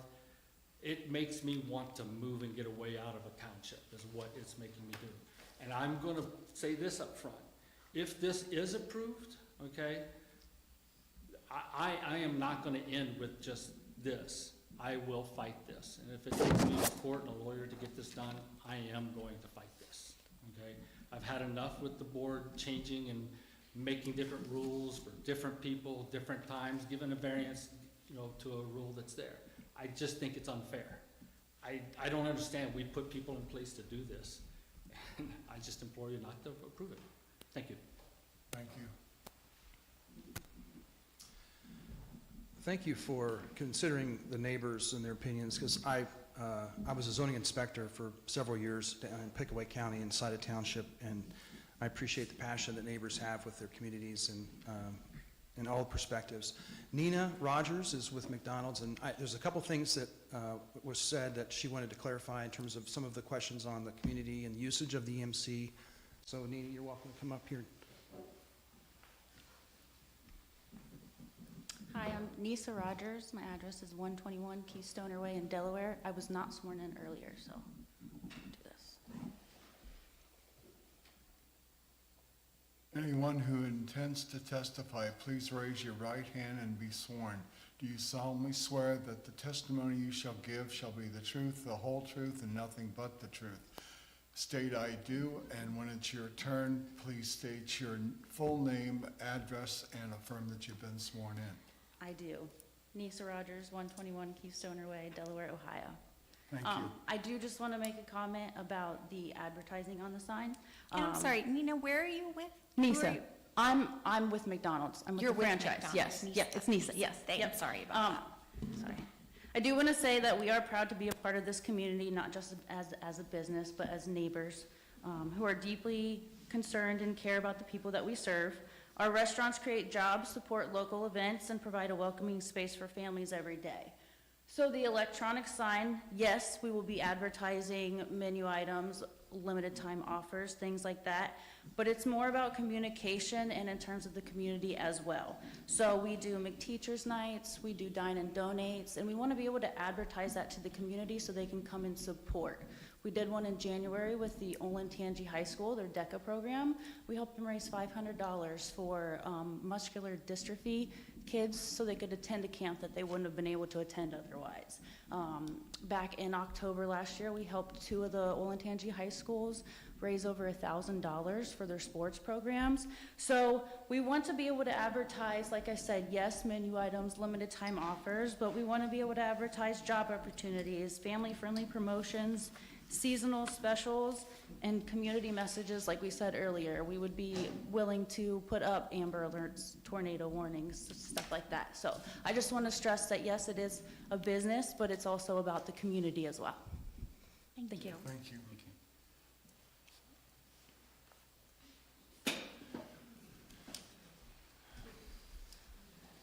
Robin McComb, 6710 Fallbrook Trail, Delaware. Hopefully I'm your last comment. The first McDonald's representative said sequel. This is insanity. We just keep having this same conversation over and over again and expect a different answer.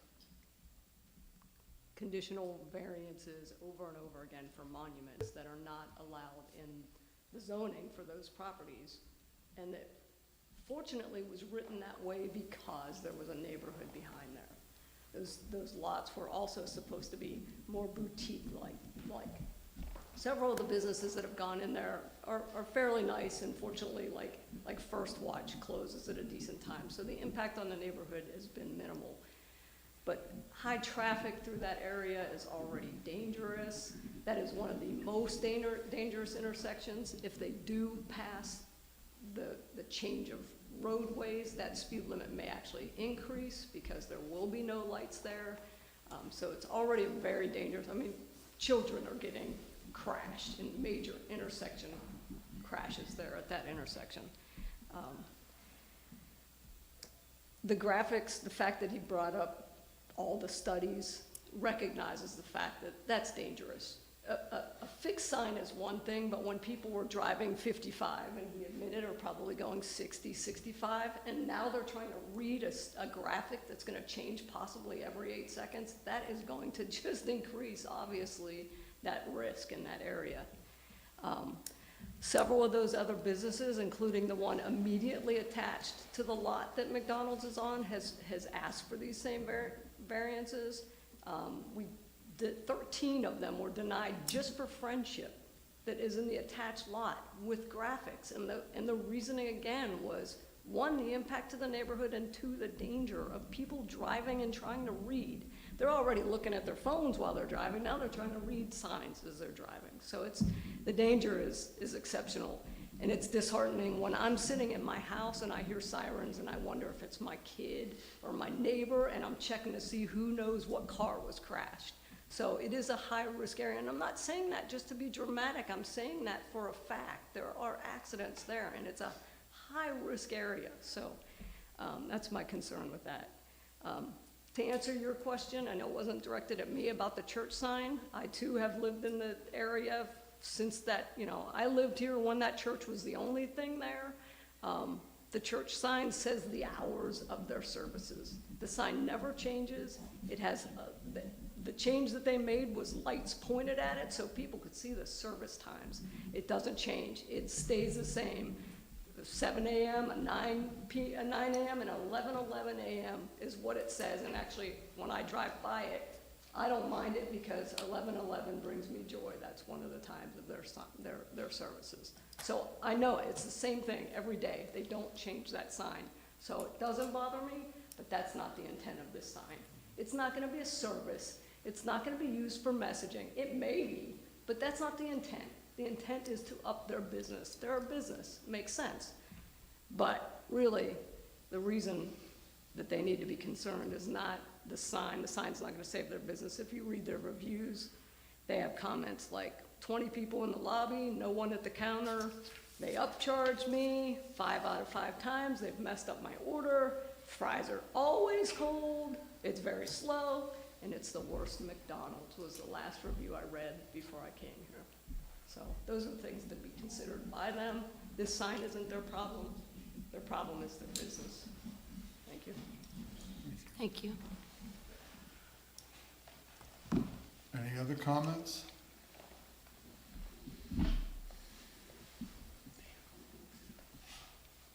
Questions from the board? I'd like to move that we enter into private deliberations. I'll second that. Are we asking our council to come with us? Motion to move into private deliberation made by Ms. Ross, seconded by Mr. Trevs. Those voting, Mr. Trevs? Yes? Ms. Ross? Yes. Mr. Pax? Yes. Ms. Neff? Yes. And Mr. McCoy? Yes. Move into private deliberation.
I move that we go back into regular session.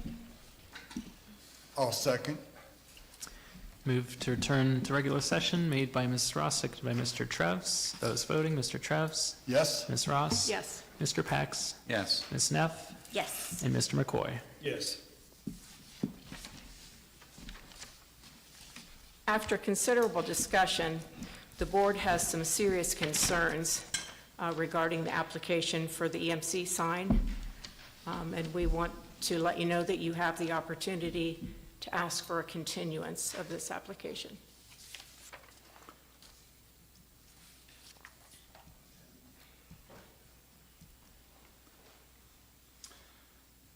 And which of the 4 variance determination criteria are affecting that recommendation? So perhaps, if I could maybe give some information. I think what Ms. Ross was indicating is that there's some serious concerns about the electronic nature of the sign. And obviously, that is one type of sign.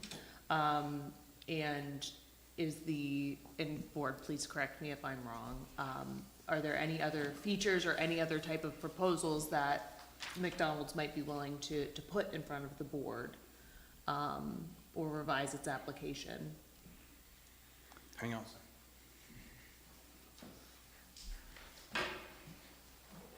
So just to be clear, in the section 22.05B, signs not otherwise specifically authorized by this resolution, and this is the staff report, the monument EMC sign is not a specifically authorized sign type by the zoning resolution, which is why we're asking for variance. So it's neither prohibited nor is it allowed in any zoning district, correct? Correct. So what the board is, I believe the board is struggling with the request for an electronic sign. And so if there was a different style of sign, you obviously need a variety of variances as well as a conditional use. I think that's the question that the board is asking. It's hard to know what decision criteria that we're going to follow because all I have to go with was the area variance determinations, items 1 through 4, 4A through D or F, as well as the conditional use criteria. So I don't know how I can address the EMC problem because it's not specifically defined in code, nor can I find decision criteria that I can rely on, or that the board can rely on to make a decision. So instead of the criteria, and you're looking through the zoning resolution in terms of the decision criteria and that type of thing, I believe what the board is concerned about is the application itself. And so in terms of the features of the sign and, can your client submit updated materials for a sign that looks different, that maybe doesn't have the EM or the electronic features, that type of thing. So this will continue to be a floating ship without definition until the code identifies an EMC. And you're forcing us to have to go to a different kind of product that McDonald's doesn't want, to ignore the technology that's available, that's used all over the place, and get an inferior type of graphic that is not current state of the art. Is that what you're saying? We're giving you the opportunity to continue to another meeting and come back with a different application, or we can go ahead and vote. Is it possible that we could have a conditional approval, or at least a vote on the monument, on a monument sign tonight? I think The monument sign that you have before us has that element within it, We and can't, that is where our concern lies. So we would need something to come back with something for us to look at to see what it was going to look like. I'm worried that we're still going to be stuck with, we have to have both a monument sign. Actually, what you're basically saying is you want us to refile an application or amend our application? Because right now the EMC is part of our application filing. Correct. I believe that in terms of a continuance, that would provide you with the opportunity to come back at a Without time, date, place refiling. certain with updated materials, and different proposal, basically. So that way, a different style of monument sign, that type of thing. Again, I think the directive is the board is struggling with the electronic nature of the sign, but recognizing they can move forward with the decision tonight, or provide you with an opportunity to, provide a different sign style. Okay, let me confer with the McDonald's folks real quick, just before can I do that? Sure. Okay, thank you.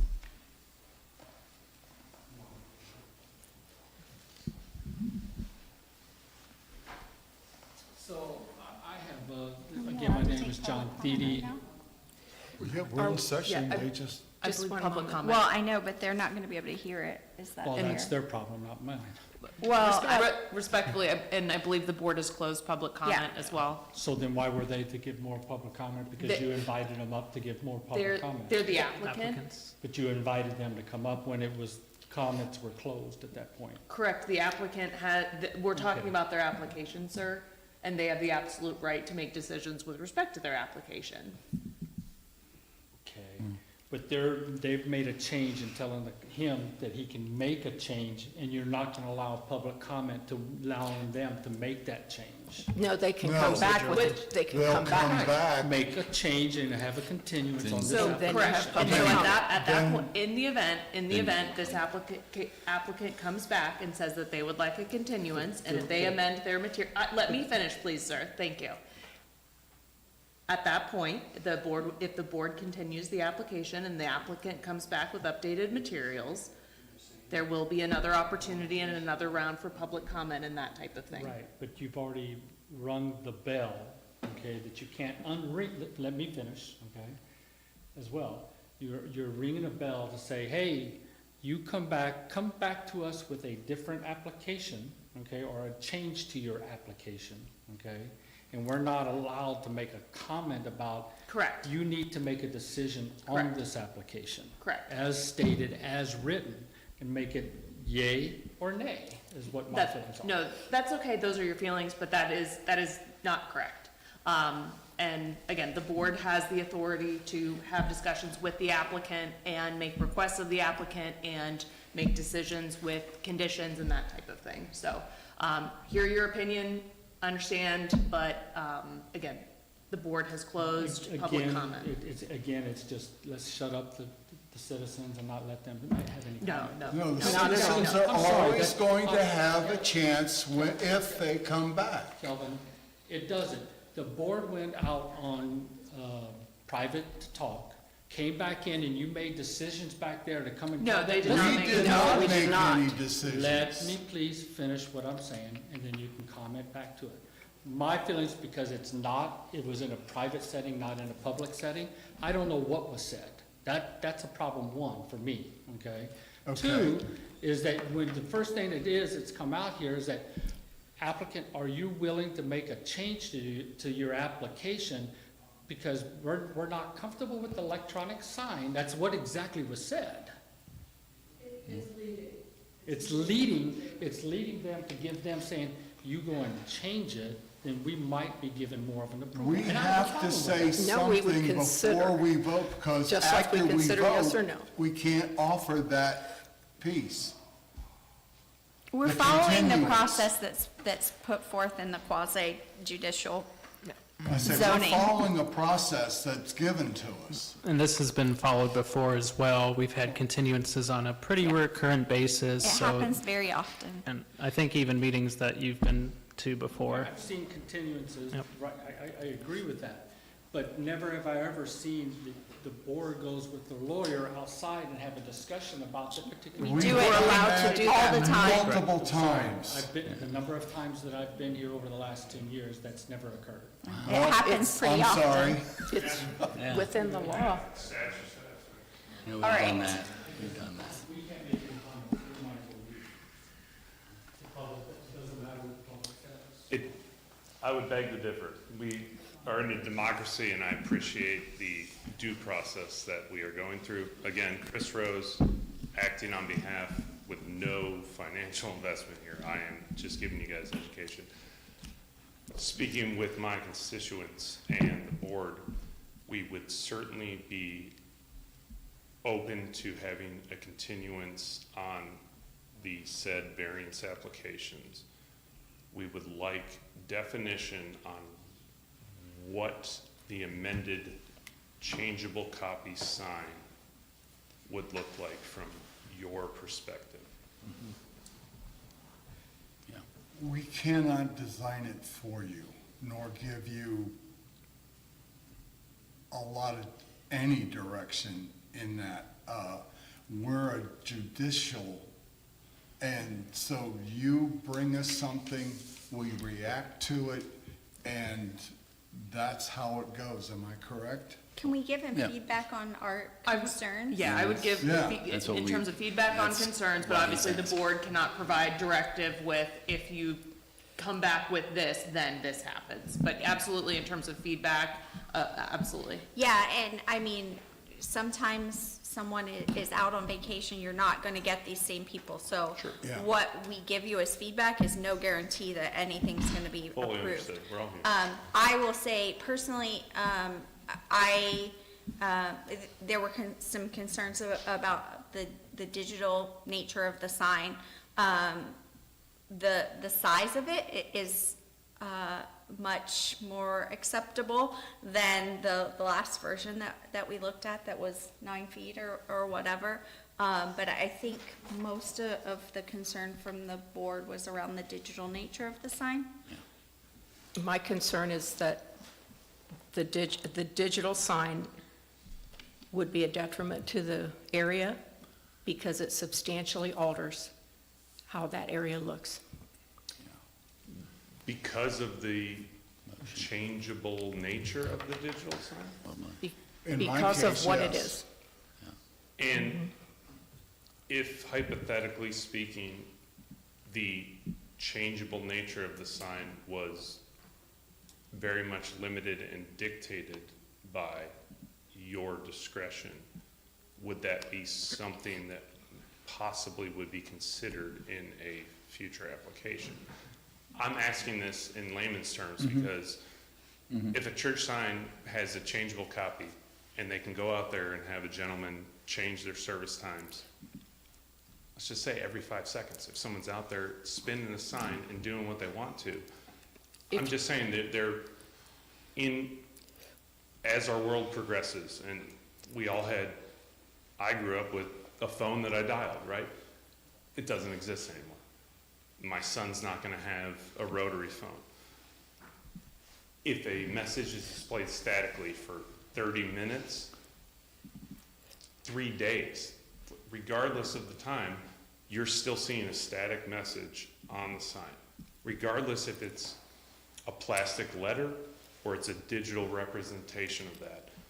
We're just struggling with trying to understand how we can present something that would be potentially acceptable.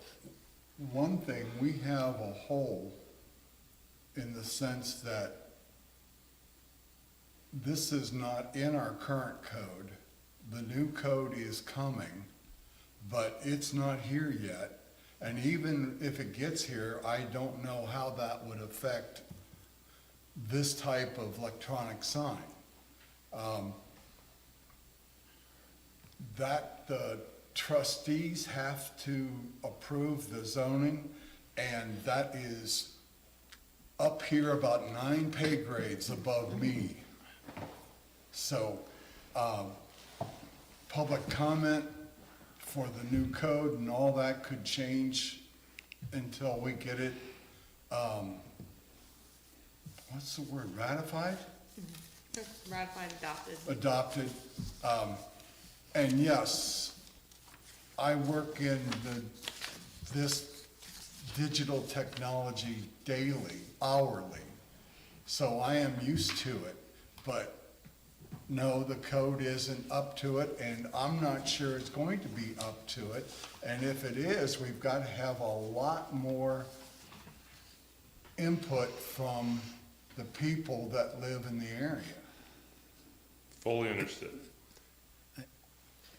It's hard for both parties to come to some sense of agreement here or a middle of the road due to some of the nature of the code that we're all dealing with. And is there any determination or estimation that, obviously we're on the record, but still I can't hold anyone to it, like, do we know when that potential code is being looked at?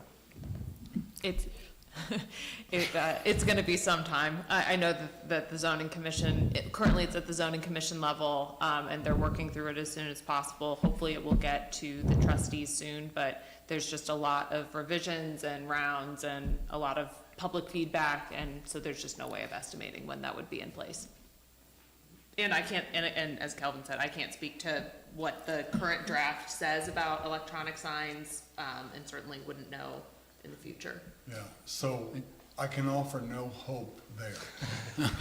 But I did want to reiterate what Ms. Snuff was saying regarding the sign, from the previous sign to this sign, being reduced in scale is favorable. The stone that's added at the bottom of it and grounding it with that is nice also. I just think when we're talking about hearing concerns of residents and your goals and with McDonald's goals, so we're trying to come to a balance here, a fine balance, and respecting everyone's opinions and their goals ultimately in that regard.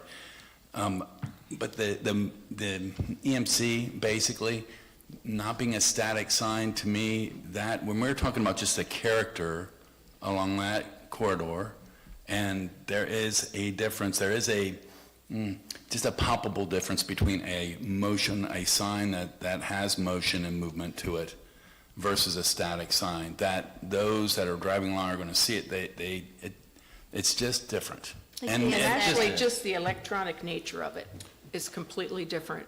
So, I mean, it's a subtle thing, but I think that's part of also the reticence we're having here on that, and why that's being such a big issue for us personally. We respect the fact that it's different from the one that was presented a year and a half ago. Sure. But that's, I guess, if you're looking respectfully to your question, trying to understand a little more the kernel of what we're thinking, that's part of it. I'm there with you guys, and I fully understand the difficulties that you have in front of you, and I appreciate your opinion and guidance on this. There are so many questions that can be raised in terms of the nature of what is dictated in the codes and what has already been ratified and approved. Electronic signs in general, until there's a definition that's defined by Orange Township, it is going to be difficult, because Pizza Cottage is a sign that is static. However, it is illuminated with electronics. LEDs are an electronic component. Sure. And the EMC is direct view LEDs. And based on, some of the controls that we as a manufacturer have the ability to meet municipalities' rulings based on their determination of how often that can change. I do understand that a manual copy changeable sign falls into certain rhetoric and language that allows you to make a decision on that. I think here the real question is, what are Orange Township's definition of an electronic sign, of a changeable copy sign, of the timing associated, of the animation, the images? Because just speaking in logic,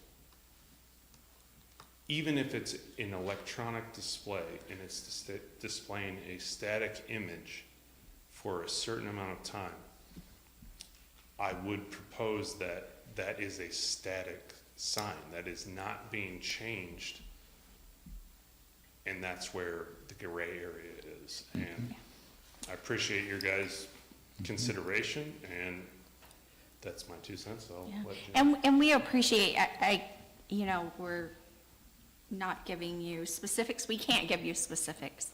But I think it sounds like you're asking us to put some limitations on, it can only change every so often. And we are not knowledgeable enough about these signs to know what that menu looks like to give you that guidance. So it's just making it, I appreciate, it's making it tricky for us to communicate about exactly what is and is not okay. I certainly get it, and I understand that, Stacy, and thank you. And that's where I just rely on, I guess, my experience in past nature with other municipalities that have adopted and ratified some sort of baseline that helps define these things. And I think really at the core of this issue, that's what we're trying to get at. Like, you guys don't want to make a decision that is going against anything that's already there. However, you're understanding that maybe some of the language and things that are currently in process could use an amendment. The Constitution gets amended, sign code gets amended. And as technology and time changes, these things happen. We don't know when that's going to happen. We would assume that it may. And my mother-in-law, my father-in-law live here. Like, Orange Township's great. Like, I mean, this is where I grew up, and you guys have done a great job. I just believe that without having a common baseline, it's going to be very difficult to determine how this plays out. Understanding that the community is your guys, as officials, your prerogative, but also the fact that there are businesses with plenty of background to say, is this something that is, I guess, questionably determined in a different court? Like, I don't know. Like, that's kind of where we are, and thank you again, and I'll let Jim. Ms. Ross, I just wanted to clarify, your concern is the same as others. It's not the electronic nature, it's the digital nature. Is that right? I am not aware of the difference between the wording, the terms, but the actual look of that sign that is bright and draws attention away from the road, rather than something, if you're actually looking for something that tells your business is there, I think that can be accomplished with something that doesn't change the nature of the area. Okay, so if we come back with another proposal that has a need for illumination that requires electricity, I'm fine with that. okay, that's because that's electronic in nature. Well, I can't tell you according to I can only go with what our code says, what they call that type of sign. Okay. And what you've proposed. I'll tell you what you proposed, I have a problem with. Just the EMC portion. I can't tell you whether it's the EMC portion or not. All I can right. tell you the look of that sign does not fit into that area. Does the word McDonald's offend anyone? No. Okay. What is the next date if we continue?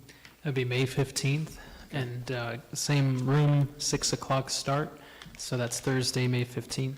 All right. Mr. McCoy, did you have any input? I don't think we heard. No. Okay. Mr. Pax, did you give input already on this? I'm good with what's been stated. Thank you. Okay. Well, thank you for the offer to continue. We will be back May the 15th. Thank you. We need a motion for that? What do we do? I move that we continue this case until May 15th. You have to say the case number? I guess just was looking for the Sorry.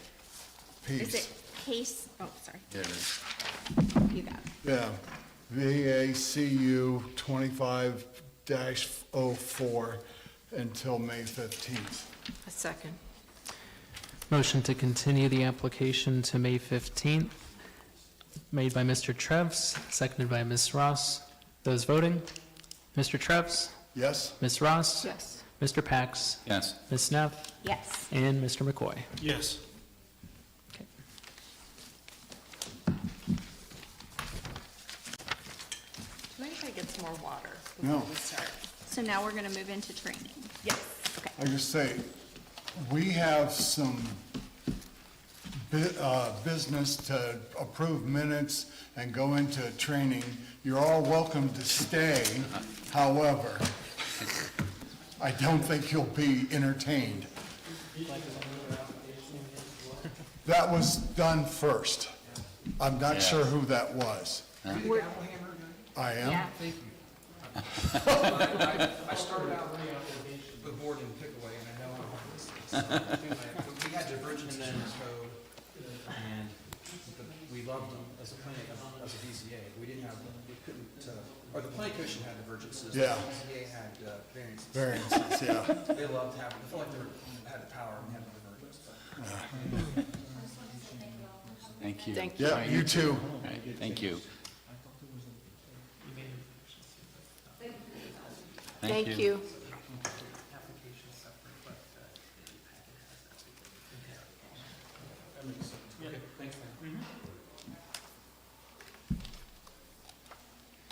All right, well, she should be back momentarily. Yeah, we Yep. needed a small break. I'm right there with you. Tankers. Do you happen to have any water anywhere? I can certainly provide the board with that. That's one word. Just let me grab a few cups. If anyone, who else would like some water? I'm good. I'm good. Thank you. Scott?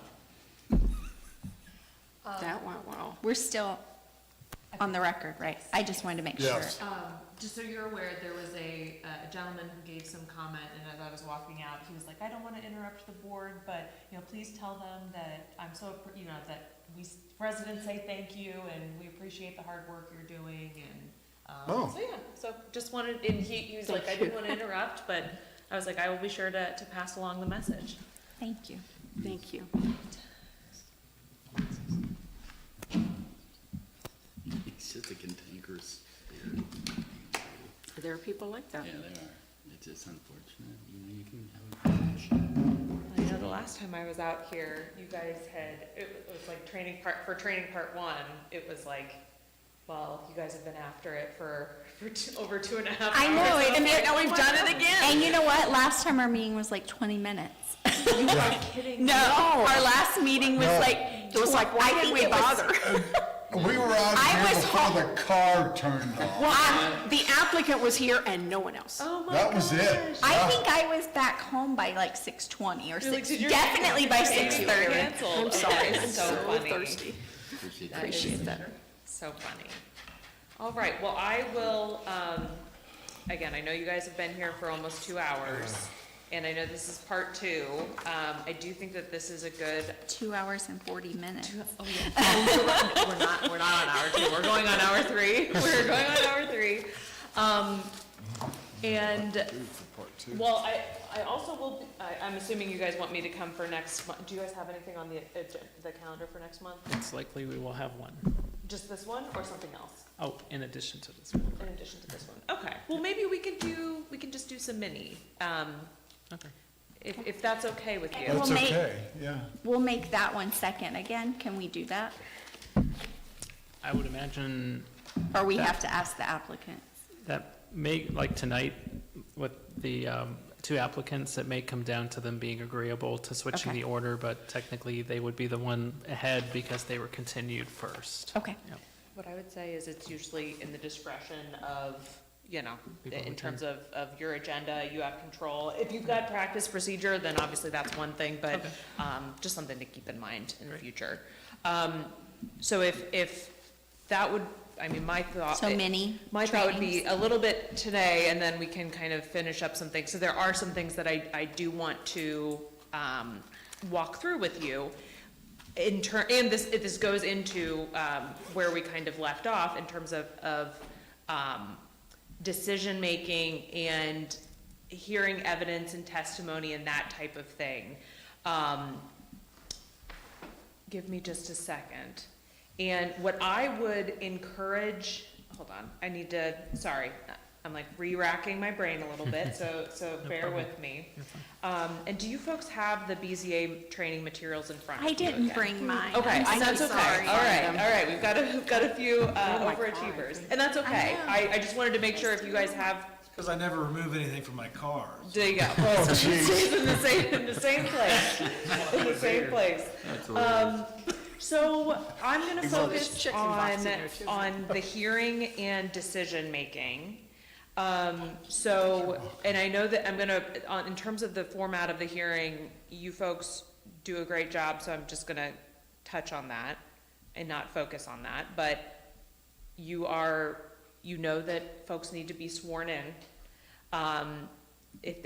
You record everything, which is good, because in the event there's an appeal, it would need to be transcribed.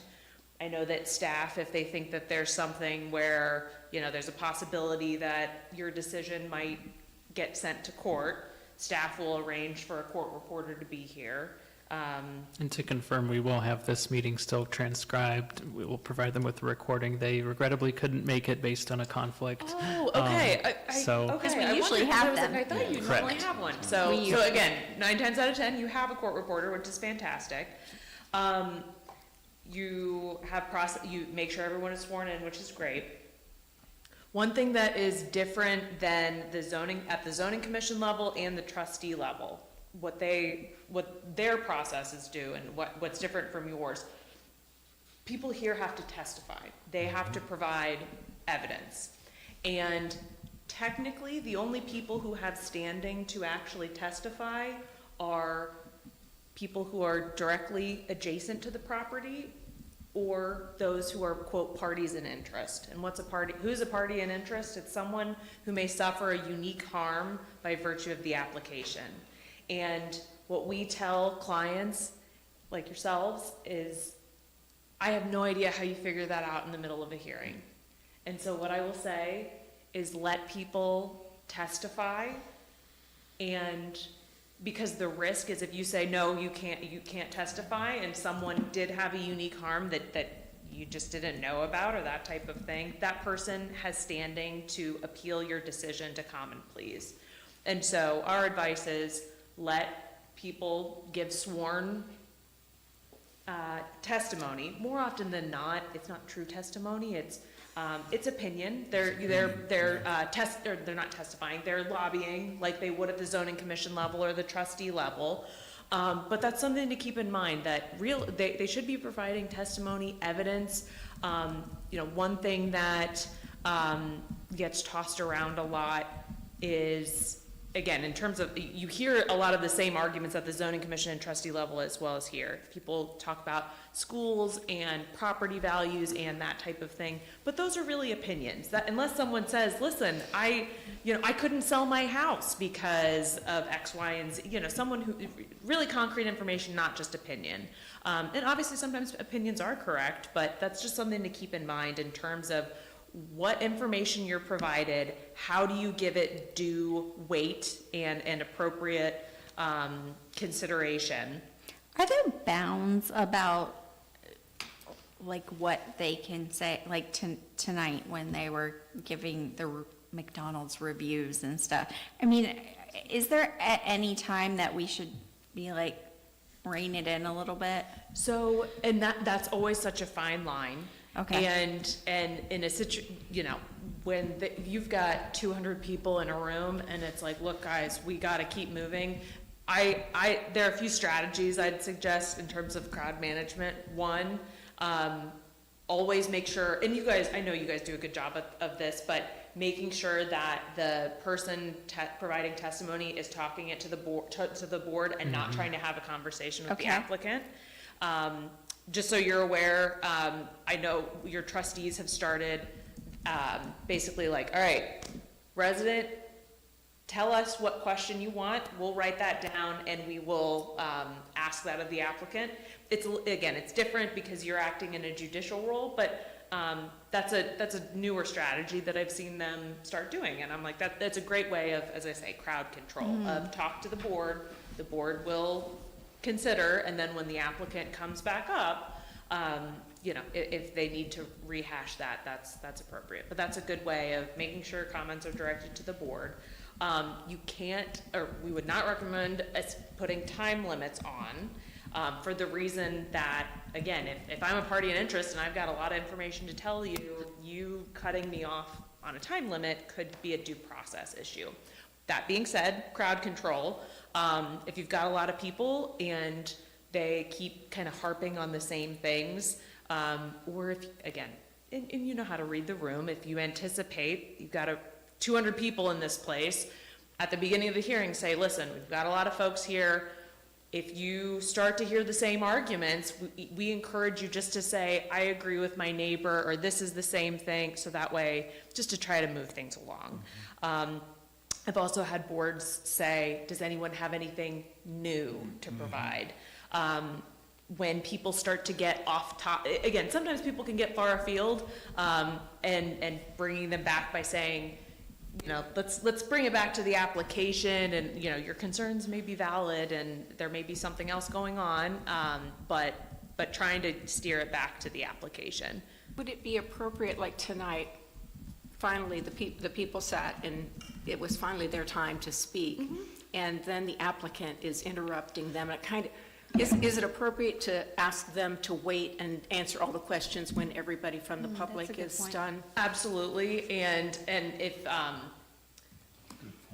when he came up once, if he had come up a second time, I would have stepped in and been like, sir, let's let the public comment portion conclude, and then you'll have an opportunity to come up and provide basically a rebuttal. Another thing to keep in mind, or to consider, in terms of order of operation, at the beginning of the meeting, you swear everyone in, also just giving an intro, basically saying, all right, we're gonna, and I think you guys usually do something like this, but just to reiterate, we're gonna have the staff report, the board may have questions, the applicant's gonna come up, then we'll have public comment. We'll probably bring the applicant up again to kind of conclude or follow up with some additional questions, and just to kind of set the expectation of, this is, you will have an opportunity, it's okay, we'll get back to you. Yeah, and it seems like just based on some of the confusion around public comments, that maybe clarifying that, like, at the beginning of the meeting, when it's a group like this, the applicant's gonna speak, then we're gonna open it to public comment, then we will close public comment, and so this is your time frame, because I do feel like, because of the nature of the way that was kind of back and forth, that the residents also felt like they could just keep coming up, and it was very distracting. The public comment, they don't get a second crack at the apple? So next hearing, if the applicant comes back and presents new information, then the public does have the opportunity to respond But in the same back. hearing, so you've got. Correct. You got the applicant's. Do they get their rebuttal presentation, as you've got well? public comment, then it's closed, they don't. We get should a- actually verbally close the public. Correct, I think Counter that, rebuttal. that's a good practice to verbally close it. We're gonna make you work. Because the applicant can speak on sort of a rebuttal, but the public Right. doesn't get a further say, otherwise you just continue to have back and forth. Because it's, at the end of the day, it is, this applicant is, it's just the two of, it's the board and it's the applicant, at the end of the day. I've had, kind of in a similar vein, we've had situations where the applicant has kind of read the tea leaves and is like, all right, you're gonna deny my application, so I'm just gonna pull it. And applicants have the right to do that if they, the absolute right to decide. It's not, what the audience wants, and sometimes it's not even what the board wants. It's, it's my application. I'm the reason we're here, it's, I'm asking something from you. They paid $600. Yeah. Oh, yeah. So in the case that the resident or whoever it's, the guest is coming in, not the applicant, and to speak again, so we basically have an obligation just to say, there's no more public comment. I mean, that guy, you could tell right off, he was already a little, that we're shutting him down and not listening to public. I didn't think it was fair that the applicant wasn't able to hear it. I didn't mind him speaking again. Well, he's done that every time he's been He here. has. He does, he grandstands. That's what I was asking, I think we need to be He's- clear right up front that you're gonna have one public comment. It's gonna open, it's gonna It's close. gonna open and close, and And that's then, it. yeah, You don't get a sort of counter rebuttal Right. off the applicant. The applicant does have the chance to address what your issues were that you brought up in public comment. However, there is no counter to that. And it can be tough when, or it is easy in just a run-of-the-mill hearing, it's not a problem. But when things get contentious and crowd control, again, I keep saying crowd control, because that's what it is, just in Yeah. terms of you guys have a job to do. And, you're here at 9 o'clock at night, and so just to try to make things as smooth as possible, I think those are all good strategies. Well, and personally, I mean, we're looking at them, they're talking back and forth, like sometimes it's hard to stay focused with all the things going on, you see them, sometimes you hear them. So yeah, I think especially when in hearings like tonight, we need to be a little tighter. Something to also keep in mind, is the gavel up there somewhere? Oh, it's Okay, there. Okay. Just let me know before you're gonna do it, so I start real easy. You guys can swap again. And I can't think of a true situation where I've been out here with you guys where it was like, my God, someone gavel like the audience down. We ran into them, a similar issue when Aaron was still here. Okay. And that's something to keep in mind. If nothing else, this is being recorded, and so look, the chatter can impact the recording, and it is a record. Again, when you don't have your court reporter here, this is how it's gonna have to be transcribed. So it's like, listen, we need, the microphone, we need people at microphones speaking, only one at a time. Also, if you're being distracted, that's that's I know, we're taking in a lot of information. I need to focus. Right, and again, it's some chat, you're gonna get some chatter, and Sure. not saying you need to gavel down everything, but just something to also keep in mind, because it's fortunate that it is infrequent and But good. it could be that if you don't have to gavel them, you could say, could the audience please quiet? Absolutely. So that it doesn't affect the Absolutely. recording and we can Yeah. hear the, And that's Absolutely. true. I mean, that's. Yeah. or you can gavel them. Depends whether. I mean, how many times in your life do you just get to use a pinch me or gavel? something. What kind of day you're having? No. I'm gonna start giving you the gavel. So the other item I want to hit on, happy to answer additional questions in terms of in terms of process, procedure of the hearing, some crowd control tips, but I do want to talk about decision strategies and just some future homework for you folks, because this was I'm trying to think of how to say this. I'm not a teacher, but I'm like, this is like, I feel like seeing you in action and in preparation for this, I was like, oh, this is perfect. I challenge you as you move forward to consider one of these strategies. So the board is required, as part of your decisions, you're required to make findings of fact and conclusions of law. And you basically have to give the reasons for your decision.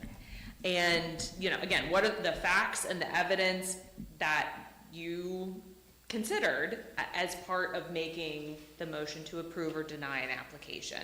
And I don't want to talk about the applications tonight because that's, well, frankly, it's not appropriate considering one application is still pending. Yeah. But obviously, everyone continues to reference precedent, not just tonight, but I've been out here with you folks. That's always something you're keeping in mind. Yep. And your findings of fact and conclusions of law, that is key to preventing bad precedent. And let's give an example of a deck area variance. Say someone wants to construct a deck into their side yard, and from a vacuum, in a complete vacuum, people may say, well, if you grant this deck to encroach into the side yard, you're gonna permit every deck to be built into the side yard. Well, on its face, that's what that may look like. So then your findings of fact walk through how you came to that decision. Like, well, this person has a leach bed on, over here, which is why they cannot construct this deck anywhere else. This lot is an odd shape, and there's no neighbor to the side. It's a corner lot, and so they're not going to be impacting their neighbor, that type of thing. Versus, well, another lot, maybe the neighbor, that's the type of thing of walking through what are the things that impacted your decision. And when is that appropriate to insert that? So what I would, and let me get your staff report. And also, a lot of the times we say based on the factors before us, like, is that sufficient? So what I would challenge you to do is basically, because you have, List the factors. you have the list of factors, so I would say to walk through those factors. And give me just a second, I'm pulling, let's look at this, I wanna look at the second the application you made a decision on as an example. So for future reference. So you're never making a motion again, right? You know, you I have know, the that's why I was you have the standards, and, you know, your staff prepares the standards and then the motion.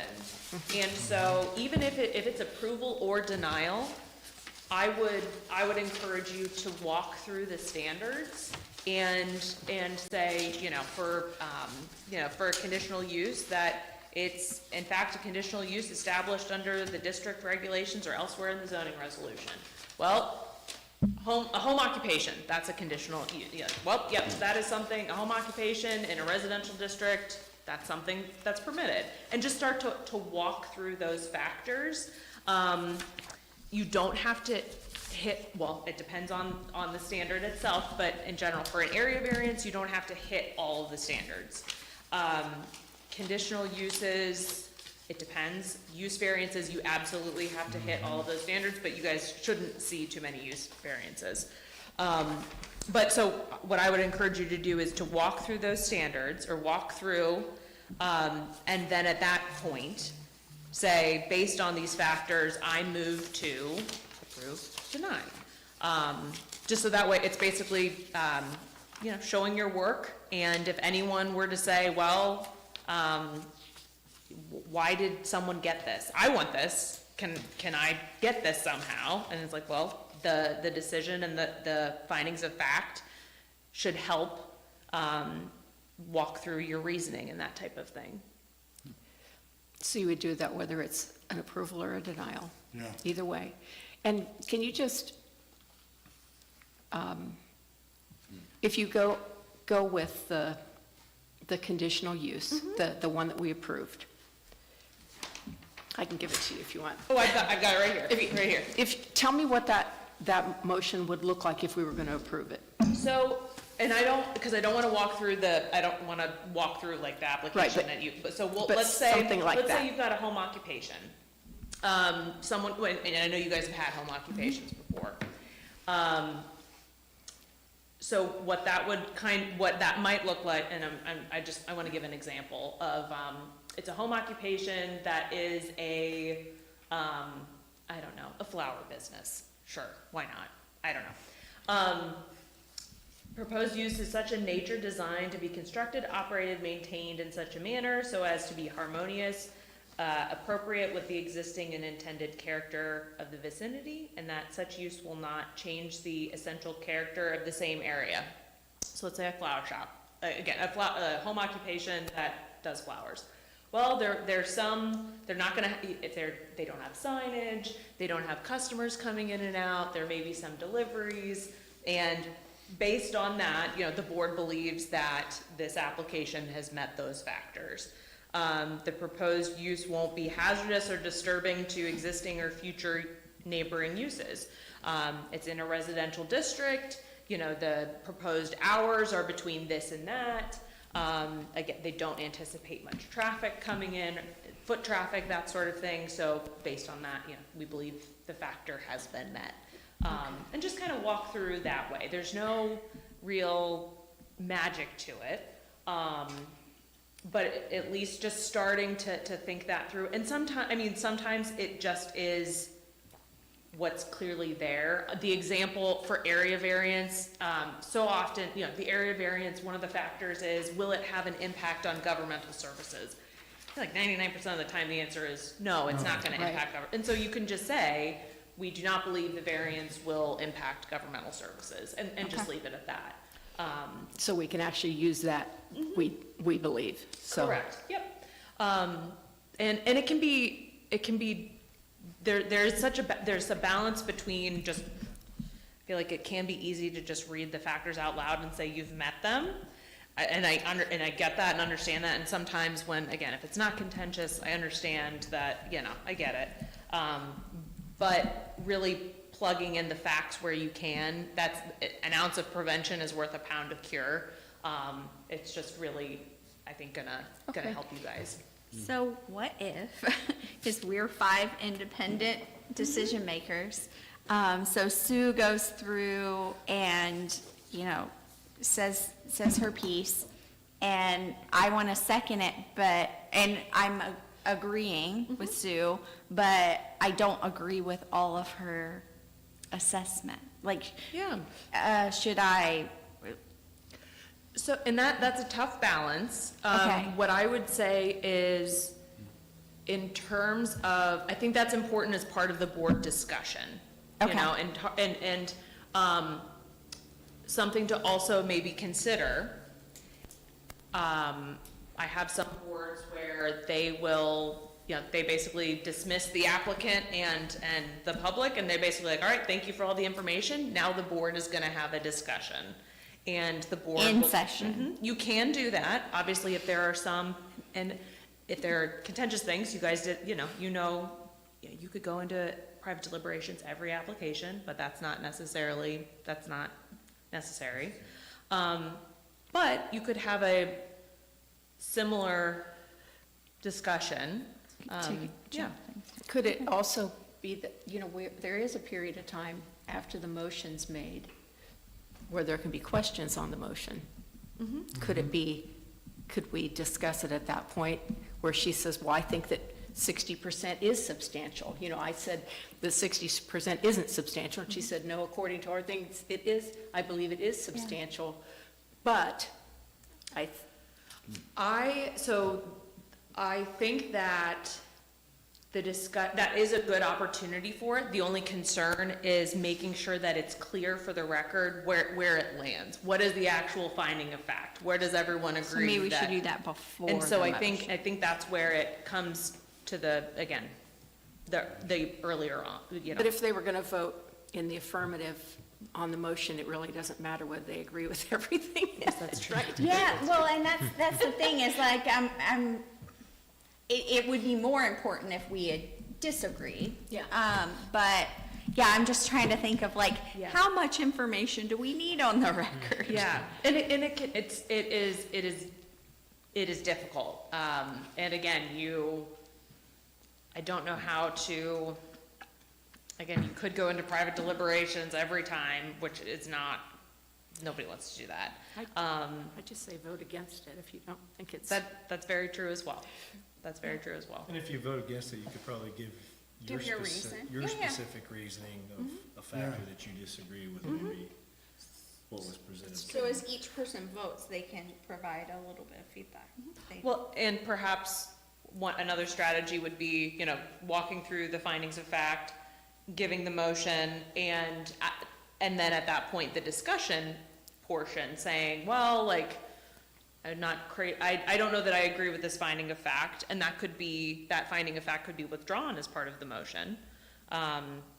If there was something, I'm trying to think of a situation where someone would I can't, again, but it's fact specific. I'm just trying to figure out how this is different than a panel of judges, where they're not deliberating on the record, they're going back and it's all private, and they're making a decision in private versus we can't take a vote in a private deliberation to. What you just described, though, that's exactly a private panel of judges, that's what you guys are.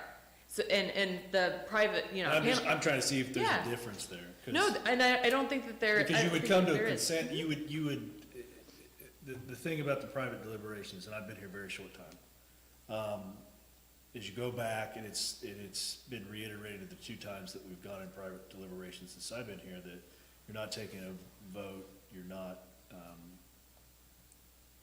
getting a consensus, you're getting a feel for where people are going, but is that different than a 3-judge panel in black robes that are going back and they're reaching, that they know when they walk out?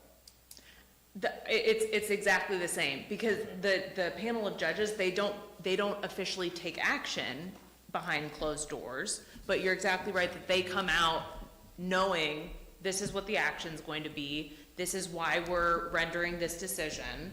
And so this group has those discussions back there, and you don't take the action, back there. But if your consensus back there is 4 yeses and 1 no, the 4 yeses can formulate their, Exactly. their findings of fact according to the factors. Absolutely. And then on the record, if the one person that voted no wanted to, they could say, I vote no on this because I disagree with, factor 5. I don't think this is, I don't think you've met your burden of proof to show that this is Absolutely. ABC. Yep. Okay, Yep. Well, as chair, should I lead people through the factors? You could do that. Like for our discussion. Yeah, and that's out here with everybody, I'm not talking about Yeah. back there. The But board. we've heard testimony from the applicant, we've heard testimony from the public, and then there's this awkward silence while we try to figure out who's gonna make the motion. Yeah. I really think that if we go through these, not that we're going to vote, but these are the factors that we're considering, and So one strategy may be to say, does the board, or do any board members have feedback on the factors? And so if there is a particular, again, substantial, again, I think that it is a substantial variance, because, they're asking for 30%, and then the board can have a bit of that discussion, and maybe the other board members say like, well, I don't know about that. And so that way it would at least, you have the discussion, and then you can kind of formulate, okay, so what are our actual, what consensus can we find? And findings we can all, or not all of us, but a quorum of us can agree to, or pardon me, not a quorum, a majority of a quorum, to make that decision. I like that. give it a try, see what we got. Perfect. All right, we're at 9/11. What I would say, let's pause there. The only remaining thing is a bit of ethics. So that's a good stopping point, because everyone will fall asleep at that point. Wouldn't be ethical. Yeah, ethics schmethics. Can you believe it? But any other questions? Thank you. This was very helpful. This was useful, yes. I And learned thank you. a lot. I think, last time I learned too, but tonight it really helped me, especially framing it up with the stuff before. Good, like, practice in action. Yep, and having you in during our private deliberations helps Oh, my to goodness. formulate all the Yes. different. That's what I've been trying to figure out, is the quasi. What means quasi-judicial? Well, because I know judicial, and I know We're it's not- non-judicial. What is the, And What's the quasi? What I would say, it's just because a Board of Zoning Appeals isn't a court, at the end of the day. But that's what you're acting as. And one of the reasons why you can go into private deliberations is because you have to make a unified decision. You have to make one decision. It's not a sunshine law thing. Nope, nope. Okay, And and again, zoning commission cannot go into private deliberate, like, that's a separate, they're in a different track, a different lane.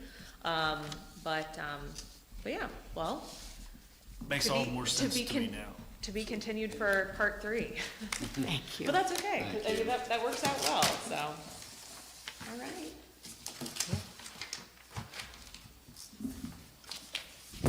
Now we have to. I think we want to move to adjourn?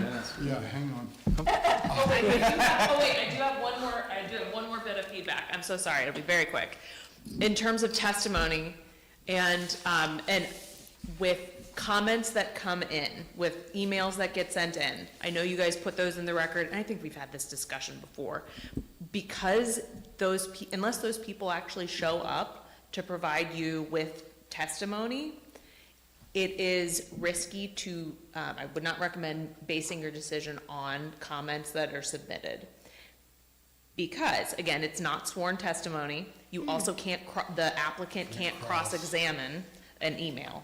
So just something to keep in mind. I know that it makes its way into the record, which is good practice, but just wanted to at least mention that, so. The applicant gets those as well, right? Do they get those sent to them? When we're able when to, you we can? do pass that along to them to make them aware, usually in instances where comments are negative or where there's some protest against what the application is. Occasionally, of course, you know that Okay. we'll receive some positive comments. So in the instance especially where there's negative pushback against the application, we'll try and forward that to them. Is it appropriate for staff to let them know that these will be forwarded on, but they won't be made part of the record, or?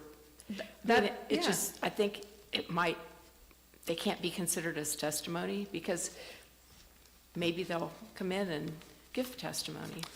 You've read them out loud, Eric, at times, so at that point then, they are part of. But they're not sworn But testimony. but again, because the person who actually submitted it, they're not here to, it's not under oath, and the applicant can't cross-examine them or can't ask questions. So that's the key. Mhm, It's that's not the so key. much of it being read out in public for the record.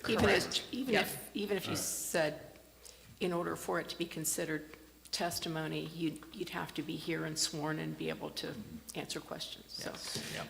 And when I recall some helpful conversations with you in the past to prompt me to when I have the ability to convey to applicants, look, if you can come in, that's the only way that the full evidentiary weight of the testimony will be Yep. considered. So we tried to make that a practice. Yeah, that way they at least understand. All right. Thank you. I make a motion to adjourn? Second. All in favor? Aye. Meeting's adjourned. You guys took that opportunity away from me.